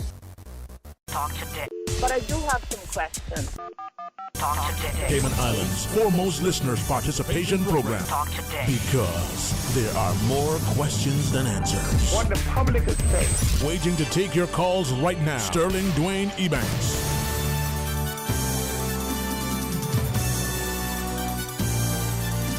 Hey, good afternoon and welcome back, and thanks for joining us, and thanks too for all of us who volunteer. Speaking to Ms. Rena Jefferson and Ms. Nicola Williams, and we're talking about the Cayman Islands Early Childhood Association. And Ms. Rena, you referenced earlier like Big Brothers Big Sisters as an example, and I think Ms. Nicola as well. And I'm just thinking as we look at the people who serve as the bigs, as I think as they're called, and they'll take someone and spend a Saturday with them or a Wednesday afternoon, and they'll do things. It's very instructive, and that level of nurturing comes back to us. My mom always says, "Good follows good." So how can we then appreciate, as a society, that our collective ethos needs to be about nurturing, caring, being kind and considerate, compassionate. I know when I say this, a few have said, but boy, you're naive. Maybe it's an endeavor to be noble, but it's naive. But how do we get people to appreciate that if you don't do these things now to the younger ones, what do you expect them to do to you when you are on the receiving end of care? When we're vulnerable, right? And it's young children too. Even when they enter large group care, maybe in particular, it's their first. Young children pay attention to the idea of power. What does someone do when they have power over someone else for whatever reason they have power? And they understand that their early childhood teachers are in a position of power. And do those teachers use that position of power to guide them and respect them and support them and respect their human dignity, you know, instead of the coerce, control, correct, right, you know, all of those kinds of things. And young children, that stays with them. That's their first impression. Right. Same even with school, right? First impressions are lasting. And even on the break we were talking about, if you're kind and respectful to young children, they'll pay it forward for the rest of their lives. What we were just saying on the break. Well, as you were saying that, I mean, I think the greatest exercise of power is restraint. And this morning, the two police officers in Westway, Conley and Welcome, I just feel so encouraged and so proud because here are two, I hope you don't mind me saying young. I mean, I am young too, right, Ms. Reno? Younger than I am. And the pride with which they don their uniforms, the respect that they walk in and moving about in the community, and the notion that through them, that passion to bring their community together, to make it safer. And as we as a community, by extension, can reach out to them. What that would mean for a society when you have the authority figure walking and working amongst, you know, all that's being supervised. Just like the classroom, the teacher comes in, just the fair size of the teacher relative to the young person, that alone can be intimidating and imposing. Your example, Ms. Rena, where you say you got down lower so that the child could see you, that in itself sends a very, very loving, nurturing message. Well, one of the examples I really wanted to share also was that I had a preschool in my home, and one year it was about 36 children at that time, and one of the things that I noticed that particular month was that, I have 23 boys and 8 girls. So I was at that time also a Cub Scout leader. And I became a Cub Scout leader because I didn't see the males taking that kind of challenge to become Cub Scout leaders. So I became a Cub Scout leader for boys and was not in the guides or with the girls. And so I did that for 13 years. But this particular example of 23 boys and 8 girls, I was fortunate enough to say to a visiting scout leader, I said, is there something I can do with the boys, something special that they're not old enough to be in Cub Scouts, but can I do something else? I had a big field across the street. And so he said, well, you know, they have such a group called Beavers. You would know about Beaver Scouts because it's from Canada. All right? So I ended up having Beaver Scouts across on the field, as well as doing being a Cub Scout leader. And I had another, one of my colleagues, a teacher that worked with me. We both became Cub Scout leaders. I'm just saying that we can find people to help, and we can take advantage of the child, the boys, the girls, whatever, if we want to. Right. So let me then ask, and I say this carefully because as much as I joke and jest about it, it's just sort of, there's a reason I do it. But we look at technology and we look at things that history has shown us, and history is replete with many examples of things we could copy and things that we wish had never transpired. But in today's world, the young person, 40 and under, because I've seen some fathers more adept at their technology with the game playing than their teenage son or daughter. So how do we take what is changed in our society and the propensity of maybe sitting and gaming inside versus going in the field, to the approach to how we teach and learn, to our willingness to engage, interact, and with all of this imprisonment that we've been faced globally, and the despots and I don't say that with apology, because some of these seem to really getting off on wielding their power in such a way that they're happy to imprison everybody, and the potential impact from the psychological to the social interaction to the way we're taught to maybe the way that we respond. And this is 21st century. I mean, we're supposed to be walking in the water and having flying cars, and yet we seem to be back in the dark ages. So, Mr. Clo, where are we, and how do we make it better?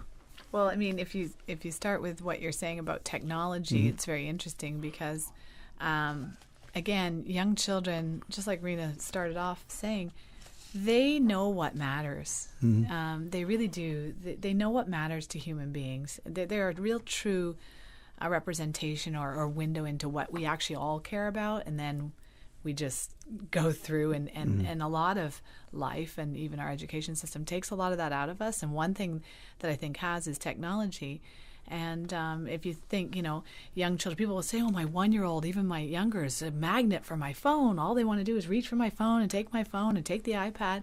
And what we have to understand is young children are brought into the world, and nature has basically programmed them to look around and see what are all the people around me doing. And whatever they're doing, I got to pay attention to and I got to learn about, because it's got to be important. And so if we're all there sitting there looking on our phones and looking on our iPads, they're going to want it starts with us, right? And what kind of modeling are we going to do for them about how to use technology in a responsible way and in a way that shows moderation? So I think that's part of it. If we're modeling that, because young children, especially when they're really young, don't do as well with the lesson, the teaching. They do really well with the bigger messages. They just soak in the big messages. It's very much, what does that do as I say, not as I do, or whatever. Children are all about what you do, especially the people they care about and they have relationships with. They pay attention to everything we do, much more so than what we say. And so, just modeling that responsible use of technology and getting the best out of technology, because it's not all bad, but also exercising moderation and not forgetting what human beings actually care about, which is relationship. We're very much about relationship and community and connection. And this is why I say that, and I know it will inflame some, and that's good. Maybe, we need sometimes to be inspired. But the community, the relationship, the sense of camaraderie that we get for interaction.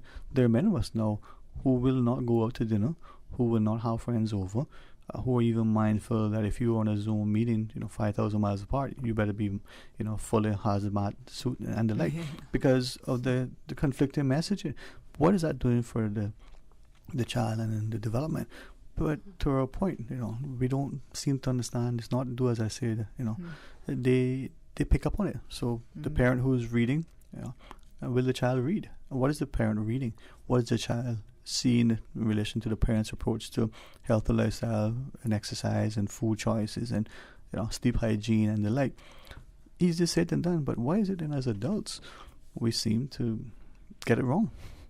Well, even pointing out what we're doing to young children, they're watching you, and then you can also emphasize for example, pointing out print is a big part of early literacy. So when you're walking, when you're at the bank machine, and they'll probably ask you because they're incredible, and they and a lot of people, be quiet, mommy's doing the bank machine. But say, look at me now, 1, 2. I mean, you don't want to give away your code, but you know what I mean. Mine's 1, 2, 3, 4. Go through what you're doing. Well, what's mommy doing, and what's this, and look at them. And no matter what you're doing, just in your day-to-day things, pointing out print and how print helps us, and pointing out what you're doing and why, or even how you're feeling and why. These are all children are looking at that, and then you're just sort of emphasizing it to them or explaining it more to them. And usually they'll ask you if they think there's any chance that an adult's going to answer, which, and you can tell children who's both teachers, the adults around them answer their questions. You can tell because they learn so much that way, because young children are very much in the moment too, very young children. So when they're asking about something, there's a reason, like they're on it. and whatever you say there is just going to be soaked in. Whereas if we try and say, no, we're not, that's the classic in a preschool classroom. The traditional way is, the child says something, and you say, we're not talking about that right now. Yeah. We're talking about this. I planned this all weekend. We're executing. I don't care if you like it or not. This is what we're going to do. And maybe maybe that is what you should talk about. What's the child saying? But then that leads me to, and I see the winning minutes of our discussion, the societal ethos. We look at it. I don't say this without understanding some of the logistics, but I remember saying to many of us as adults, I wanted to take my children with me when I went to vote. Right? It's something that other jurisdictions do. I would have these discussions with my children, and they understood who was elected, what I was doing, what I was thinking, and they were invited to say, well, why would you vote for that person? Why wouldn't you not vote for this person? Brilliant. They were very young, right? They didn't know all the stuff, but they knew that they had an opinion. And I legally, presumably, I can't take them with me. How can they be a part of democracy when it excludes them? Right? And our education system is so autocratic. When do they? And then we release them out into democratic society, and we're saying, why don't they vote? That's a brilliant thing, to take a very young child to vote. Look at what I'm doing, and this is what this leader's saying they're going to do, and this is this, and this is my responsibility. And and I think it's wonderful. And even putting it into, there are many ways you can put democracy into very young children's experiences. Mm-hmm. We have a choice. Would you like to go outside? You wanted to keep a routine for the most part, but little decisions you can make with young children, and have a vote. And then count out. There's math involved in it. There's democracy involved in it. Simple little things that matter to children. Whether we should go out first and play with the tricycles, or go into the other garden and have water play. Or tomorrow or Friday, have them vote on it. Yeah. I hereby declare you a teacher. Yeah, I know. I'll be honest with you. I've volunteered in many capacities. I've never had more, honestly, more enjoyment, more fulfillment. It hasn't been anything that was more taxing but pleasant than having a chance to teach for a while. And it was so rewarding, to be honest with you. It was absolutely rewarding. And to see children, when their parents would say to me, they never saw their child take to a subject, right? And they wanted to do that subject because Mr. Ebanks was going to be. I'm like, really? But I promise them, whatever I ask you to do, I will do as well. Yeah. Whatever reading, I will do it. Doesn't matter if I think I know it or read it before. And that interaction. But that was the example I saw. So may I ask you a question? You may ask me a second question. Yes, ma'am. Why aren't there more males in early childhood education? Yeah. Can I repeat and ask you, why aren't there more males standing up and being counted in our society? Where are the men? Well, you answer my question first. Honestly, I'll tell you what I think. Yes. And it's the same reason why there are not more males in many of the areas. Mm-hmm. We have some socialized our men to believe that strength or demonstration of strength comes by doing some things.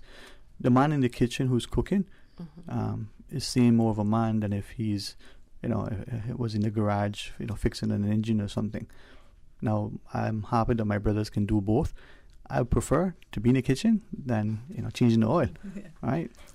But we need to get to this place. Just like we say to some societies, that man that has 15 children by 30 women, if that's possible, he's a man. No, he's a nuisance if he's not taking care of his people. That's just my view. If that offends you, too bad, right? But just like the man who doesn't stand and be counted and recognize that he needs to draw alongside and protect and provide, to lead as well as support. So until we get to that space. But I'll also ask you, why is it that in today's world that some women believe that, they have to be the man and the woman, that the man can't be chivalrous and a gentleman because that's sexism or something? I mean, we're not talking about what his name is, Churchill, who was probably the biggest misogynist drunk there was, but, society sees him as courageous. Why aren't there more men? Good question, Mr. Reed. Good question. I have 5 brothers, so I understand. I live with them. All right. Well, ladies, thank you very much for your passion and your enthusiasm, for encouraging in me a spirit for learning. I thank my parents for, nurturing that. I hope that more of us, if we feel a certain way after this discussion, that we stop and reflect on it.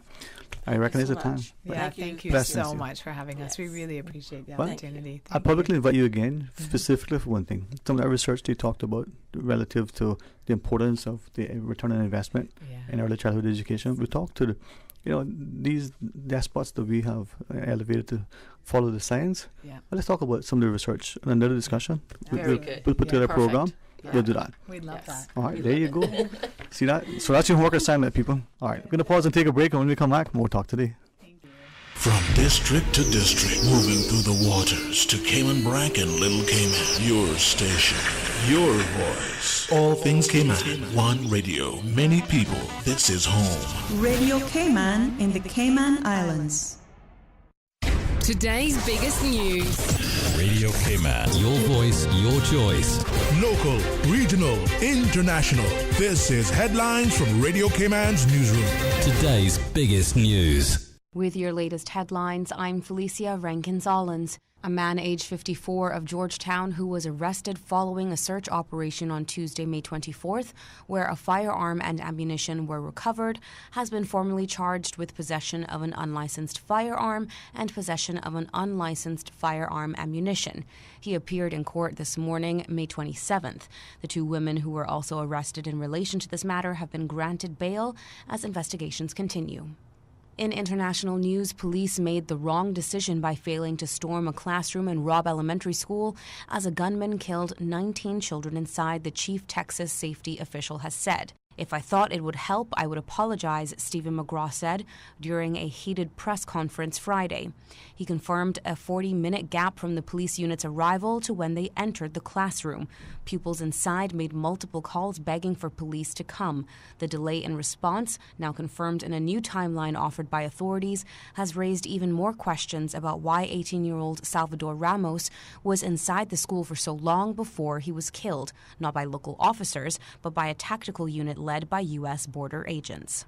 Monkeypox patients should avoid any contact with their pets for 21 days, according to new advice from the UK Health Security Agency. So far, 106 people in the UK have been confirmed as infected with the virus. Gerbils, hamsters, and other rodents could be particularly susceptible to the disease, and the concern is it could spread in the animal population. The government said no cases have been detected in pets so far, and the risk is still low. These are your headlines. I'm Felicia Rankins-Ollins. For the latest in news and information, follow Radio Cayman on social media, Facebook, Instagram, Twitter. Download the Radio Cayman app or log on to our website, radiocayman.gov.ky. We wanna go and dally. Backyard, Caymanian and Jamaican cuisine. 7 Mile Beach might have changed, but Backyard is bringing it back. True Caribbean food in the heart of 7 Mile, just like Mama's home cooking. Brown stew snapper, Cayman style beef, jerk chicken, turtle stew, and the delicious list goes on. Dine in, take out, or order with the Bento app. Backyard, Caymanian and Jamaican cuisine, 269 West Bay Road, or call 746-4603. Backyard, daily lunch specials, and the one-of-a-kind Fun Day Sunday live music brunch. Backyard. Talk today. But I do have some questions.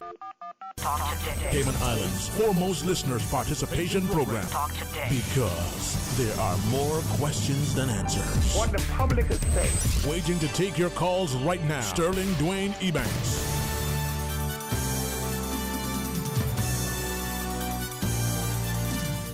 Hey, good afternoon. Welcome back, and thanks very much for joining us. And after that wonderful discussion on early childhood education, I think this is sort of the capstone, the cherry on top of that chocolate sundae, to be able to invite people that a healthier mind and a healthier body go hand in hand. And as we welcome Honorable Deputy Governor, the Chief Officer, to our studio, I think putting one foot in front of the other, yes, and getting the body in motion, it's going to be good. So, with great deference to Mr. Heron, perhaps Mr. Manasseh, it's a pleasure. Good afternoon. Good afternoon, and thank you for having us. We're here today to promote the DG's 5K Challenge, which is happening on Sunday. Registration is happening right now. Short pickups are at the Government Administration Building. Holly, are we going to stay open? We'll be there until 6 o'clock tonight, but registration closes today. So if you want to support the event and be part of the fun, you need to get signed up and come and pick up your T-shirt and your race package today. Yeah. We've had a great response from the community, but we would like to give our very dear charities, the ADASI, which is the Alzheimer's and Dementia Association. We have the Cancer Society, and we have the MS Foundation. And those three charities do some amazing work in our community for some people that just can't help themselves. And I believe that, when we see a problem, we can either do one or two things. We can complain about it, or we can do something about it. And that's what the DG 5K Challenge is all about, is doing something. Promoting a healthy lifestyle by getting out and walking and getting your heart rate up, but also giving back to the community. And we know that people are a bit wary of COVID. So if you don't want to come out, you can still register. You can still give a donation to those charities. 100% of all of the money that we raise goes back to the charities. Of course, we have to pay for the event, but everything else goes to the charities. And we have been doing a tremendous job. Since 2014, the DG's 5K has been around, and we have raised over $300,000 for charities, something that we should all be proud about in our community. And I want to thank Ms. Ahern really it's her idea that got us here, but she has, she's called herself the co-chair, but she's been the chair for the for the planning committee. I pop on now and again and say some encouraging words, and the team just gets on with it and delivers a first-class event, which has become very popular. So I want to thank Ms. Ahern and the team, the planning team, that has been doing a tremendous amount of work to get us here today. Yeah, thank you, DG. And it really is a team effort, and I could not do it without the awesome crew that have worked so hard to bring this together. We started planning this, I think, at the end of 2019. And so this is actually the 2020 edition of the race. So these charities, the Cancer Society, ADASI, and the MS Foundation, have been waiting since then for us to have the event so that we can give them some much needed funds. I think they need them now more than ever, coming out of COVID. And they're planning to do some fantastic work with them. For example, the Cancer Society is looking to use the funds to expand the HPV vaccination program, which will actually help eliminate future cancers. I mean, if you just think about the opportunity that we have to make some of these cancers a thing of the past through this vaccine, it's incredible. The MS Foundation is there to help patients and their families in need, and of course ADASI, the Alzheimer's and Dementia Association, they're doing some great work in the community as well. Their memory cafes and the outreach that they do. So, we really do want to encourage everybody to please come and help us support these charities. And we do understand, as the DG said, some people still might be feeling a little bit nervous about getting into a crowd with COVID still circulating. But if you want to help us make our donation even bigger and better, pooling the power of the collective, right? All of our individual donations coming together to make a bigger impact. Then just come on by the government admin building in the public lobby before 6 o'clock today. You can make a donation. You can get a T-shirt. You can snap a photo post it on social media, DG's 5K Challenge, and let us know that you're out there supporting us. Or you can get up bright and early and be on the start line for 6:30 Sunday morning and be part of the fun that way. And it is, there's something about that walk. I have a friend, she does it all the time, and she's thinking she's walked that route as a practice route, but on that morning for some reason it just seems different. Yeah. And maybe it's the purpose behind it. Mr. Manderson, you reference, sort of the brainchild of Ms. Ahern. What was the impetus, for it? Because we have. Yeah. So I don't know. Remember, Dwayne, when I came over from immigration to the government building, I looked a lot differently. I had a great caring and community spirit. I was not being very healthy at all. Working at immigration, long hours, eating unhealthy. When you would eat. Yeah. And I just wasn't taking care of myself. And something happened while I was over there. Dr. Pedley, somebody who we all admired, passed away very, very suddenly. And then Dr. Rattray, who was he was the director of prison. Yeah, the commissioner of corrections. Oh, commissioner. He said, "Bye, Franz. I'll see you on Monday," and had a heart attack on the weekend. And those things woke me up. I said, "Franz, you need to take a better care of yourself." So I got on a exercise. I lost like 49 pounds. I started doing every 5K that I could find on the weekends, and I noticed two things. One was that the 5Ks were well attended, but I didn't see anyone from the civil service there, So I started to then promote civil servants attending. We started to pay for some of their attendance just to get more people out, more people healthy. And then we, when Ms. Ahern said to me, well, DG, why not get your own 5K? That's when it was born. And that year, 2014, is when we started. And I think, we said, if we could raise $5,000, that would be really great. And, we could give it to, remember Mr. Derek Haynes was doing his 6 marathons, his 6 for marathons hospice. for hospice. Yeah. Mm-hmm. So I said, you know what, let us join him in that, and then maybe we could give $5,000 towards the building of the hospice facility. And we actually raised $12,500. And I said, wow, that's a great achievement. We thought maybe we'd have a few hundred people come out, but 750 people came out.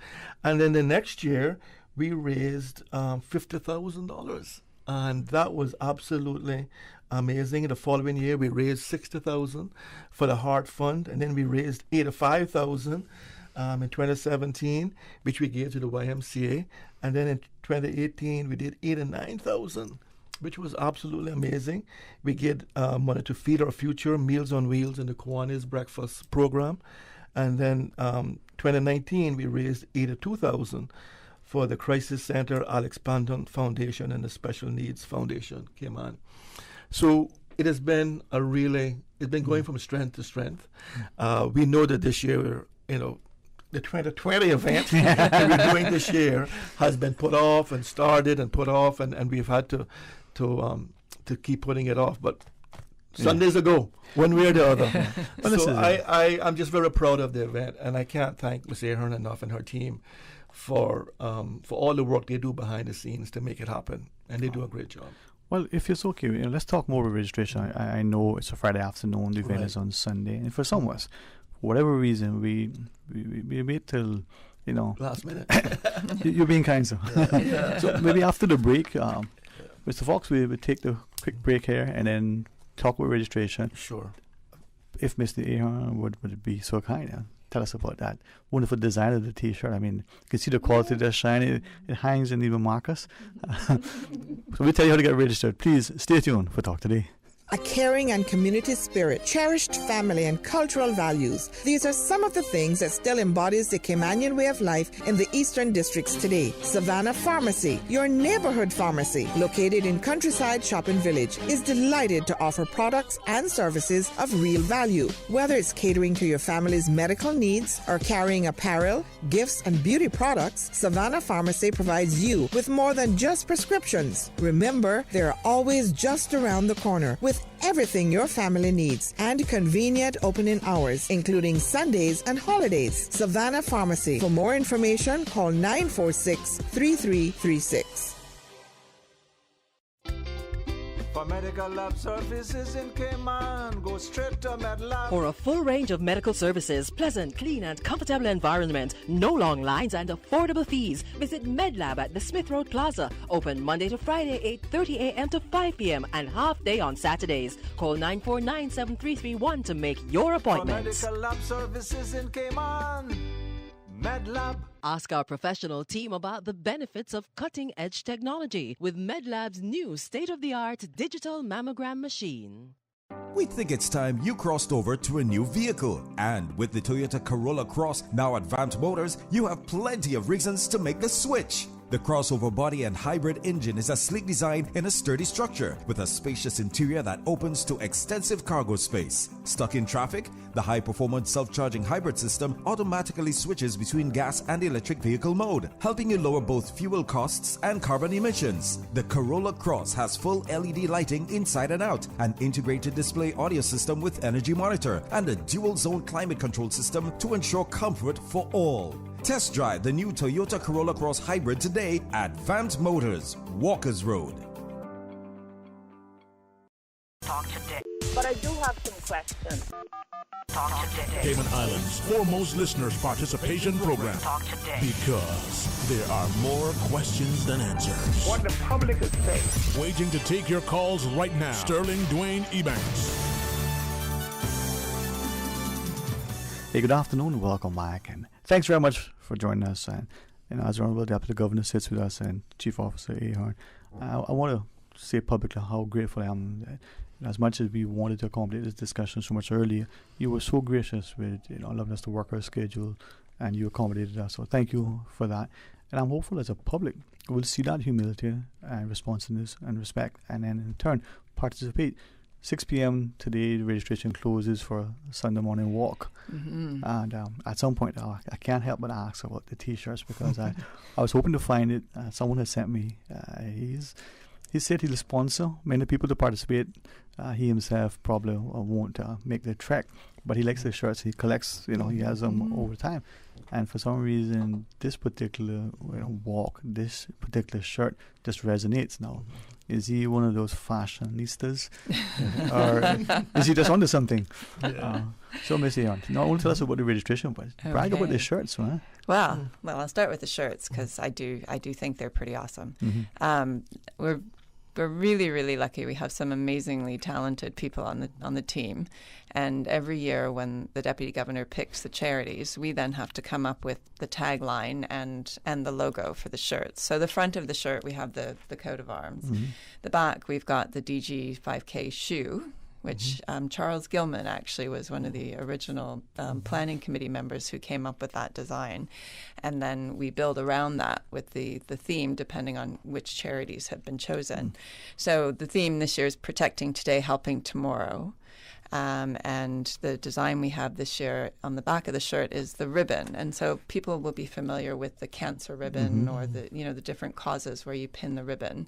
So the ribbon on the back of the shirt this year incorporates the colors for the 3 charities: purple for the Alzheimer and Dementia Association. Yeah. My goodness, I appreciate you say that. Say Adasi. And then lavender, which is the color of all cancers for the Cancer Society, and then orange, which is the color for the MS Foundation.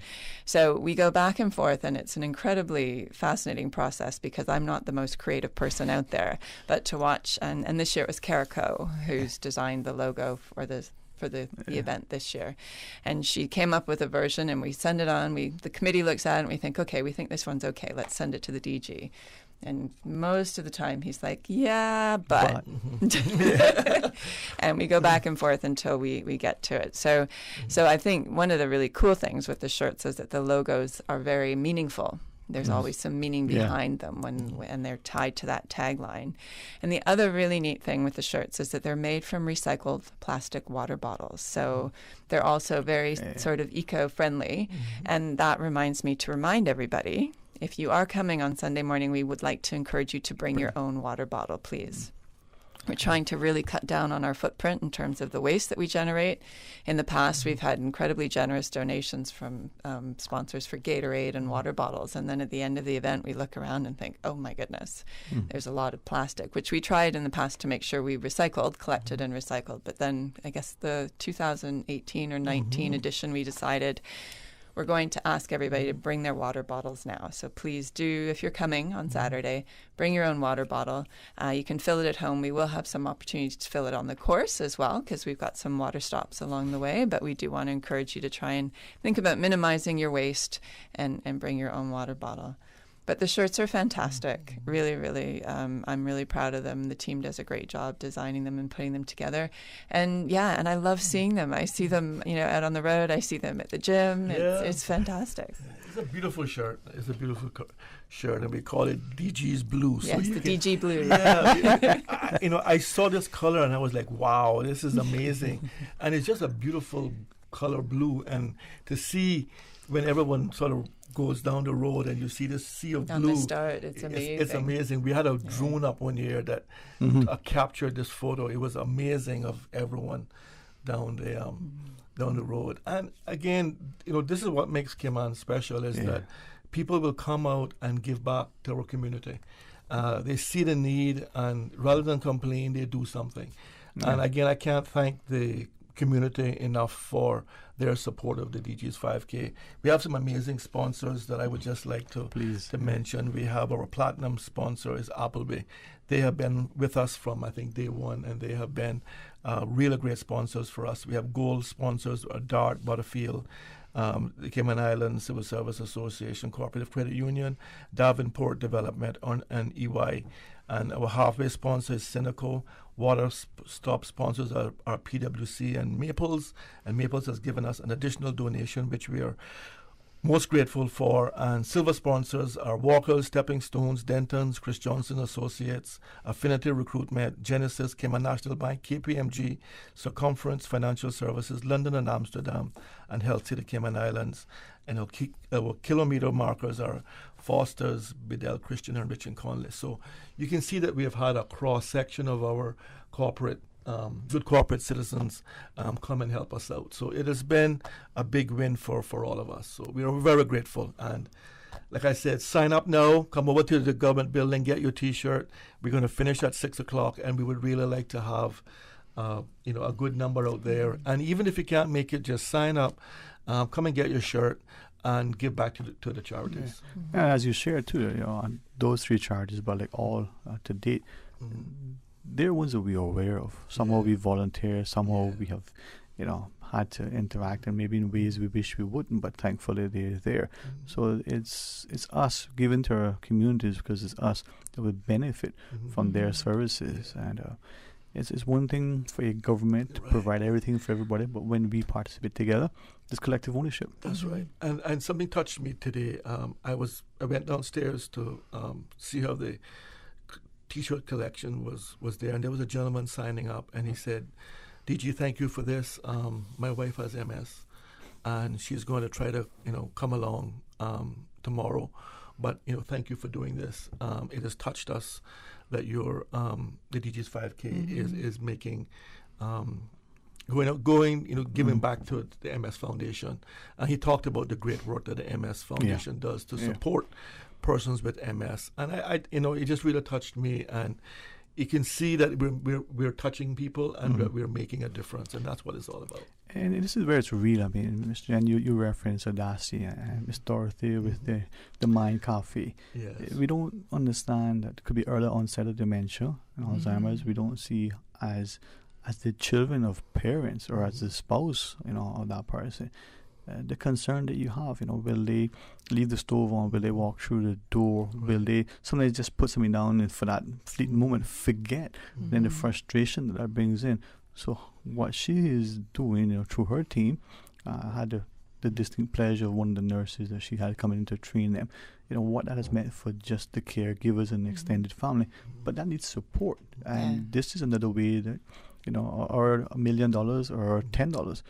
Helps to be part of the pool. Yeah, absolutely. Yeah, no, I mean the charities that are, all of the charities that have been beneficiaries over the years, we've been incredibly blessed to see the funds from the 5K go to some really incredible work in the community over the years, and there's so much need in the community, and the charities really do, they step up. As you said, government can't meet everybody's needs, and the charities can really step in some cases. And and I've heard in the example of Adasi, you've heard Miss Dorothy talk about her journey in terms of finding it, and it's when it was her family member was diagnosed, and recognizing that there wasn't the support network that she needed, and the information, the knowledge wasn't out there, and it's about, and it's not unlike some of the things we talked about when we supported, the Alex Penton Foundation and Inclusion Cayman and Feed Our Future. It's about the stigma and removing the stigma around some of these things, and just increasing the awareness. As you shared, take back to the sponsorship for the Special Olympics. Not only was it the largest contingent, but it brought awareness to us. Very much like Alzheimer's and dementia. We live in a small community, and we may know that Mr. So-and-so or Miss So-and-so. But if, as a wider community, we understand that the person is in, as Mr. Dorothy has given many examples, the person goes into the supermarket, is now paying for the groceries. That independence is there, but for a few minutes, maybe they need a little extra help to count the money out. If you are in the line and you, who is the attendant, understand that, the respect that you want to be will translate into a level of patience. That's right. And this is where it comes in. Exactly. And I've gotten that feedback from some of the charities saying, since we became a recipient from the DG's 5K, it has really raised the profile of our work, and we have now seeing more donations coming in. So like I said, this is a win-win for everyone. There's no downside to this. You know, what else are you going to be doing at 6:30 Sunday morning? Right? So let's get up and let's get outside and get your blood pumping. I did a 5K this morning to train in my yard, and I had a great time, you know, but I was huffing and puffing at the end, so it's going to be interesting tomorrow, on Sunday. I'm glad that you referenced that too, because, you know, you're talking about this is the 2020 edition in a sense. And in the last, last year was a long century, the one before was even longer. Yeah. We see how time goes and how easy it is to not remain in the same sort of physical fitness that you enjoyed because you were active. This is a way to restart for some to continue. The route that we're going to take, Miss Jane, I'm told is to stop over to some breakfast and then we're going to go. I want to make sure I got the route correctly. No, that was the one in Little Cayman. Little Cayman, we had the Seahorse Cafe in Little Cayman provided us with chocolate croissants and scones and some cookies. Yes, so you missed that. You'll have to make the trip to Little Cayman for that, and we were really grateful for Gay and the team at the Seahorse Cafe for that. But no, there's no breakfast en route. There are water stops, but no breakfast. We start and finish here at the Government Administration Building. One thing that we are doing differently this year, or a couple of things, because of COVID protocols, at the start of the race we are going to try and sort of corral people into groups, and rather than everybody all at the start line at the exact same time, we're going to try and do a bit of a stagger. And then at the end, normally we have a prize giving and raffle and everything else, and everybody hangs around. And this year we've decided not to do that because we don't want to, create any super spreader events with our DG 5K. So that's something a bit different. But yeah, starting and finishing here. We'll start here. We'll go off down Elgin Avenue to the traffic lights. Down, I guess at that point it's Smith Road, down to Melmac. Melmac is the halfway point. That's where the team from Cineco will be there cheering you on and letting you know that you're halfway there. Then we'll go down Melmac to South Church Street and back up through town past the Parliament, past the Town Hall and the library, and then up Elgin Avenue. So we're going to have a DJ at the start and the finish, so getting people ready to go, and it should be a really good time. And just to say, if you're listening to the DG talking about how he's been training so hard and thinking I'm not going to come because I'm just not ready for that, just to let everyone know that it really is for everyone. It's you can walk, run, you can do however the spirit moves you on the day. And I've had lots of people who have come out never having done that distance before. They catch up with their friends, they chat, they make their way around, and before they know it, they're finished. So do come out, and it's really it's as much of a social catch up with people as it is get some exercise. We are timing the race for the hardcore runners who are out there looking for their personal best, and that's why we have to close registration at 6:00 today, because we need to upload all the information into the timing system. But please don't feel intimidated if you're not looking to break a record with your 5K. Just come on out and have some fun. Yeah, I mean, most people just walk and do it in an hour or so, and that's a good thing. You're walking, you're out, you're getting some exercise, and I really like the route. When you come down South Church Street and you get into the waterfront and you look out there and you get that nice cool breeze coming in for the final leg, it really gives you a boost. So it's a great route. We have some, the marshals are there to keep us all safe. I want to thank our CIPS and everyone else who does a really good job to keep us all safe. And it's exhilarating. I've always enjoyed it. I had my buddy Noel Williams, who just messaged me, this year. Who tried to get me at the finish line. My good friend George Eubanks, challenged me in Little Cayman a couple of years ago. So it's been a fun time. I get to have some fun with my friends. So it is really good. I'm glad you said that, because that's the camaraderie, and some people may only hear about it after, but to see to unfold. You know, it's fun, man. I have a really great picture of Noel and I racing at the front line. Noel is a much better athlete than I am, but I'm still going to say that I edged him out at the. I think it's the hair. At the finish line. How you won was the hair. yeah. But it has been a great time. We were in Little Cayman just a couple of weekends ago. And people who were visiting there, Osborne and with CMO and other persons that were there came out and did the 5K with us. We had a good turnout in Cayman Brac as well. So it has been a really great event, and I think people are now seeing the positive effects of a bit more exercise. We started the couch to the 5K a couple of years ago. It sort of went away because of COVID, but when we were doing that, we had persons that could not walk a mile in January, did a 5K in April, and then did the half marathon in December. So they went from I can't walk a mile to doing 13 miles in a year. And some of those persons, as a result of that, they reduced the medication, some of the medications that they were taking for diabetes and other things, just by getting out, being active, losing weight, spending more time outside. There's no downside. I mean, I am living proof that you can, even in your 50s, you can change your lifestyle and you can get healthier, right? All right. So we got something to look forward to when we get to our 50s. That's right. When we get to your 50s, I appreciate that. So you can continue to be healthy and exercise. I'm a few pounds overweight now, but I'm working on that very hard to get back to where I was before. I think I had too much fun over Christmas. But otherwise, I still do my walks almost every morning.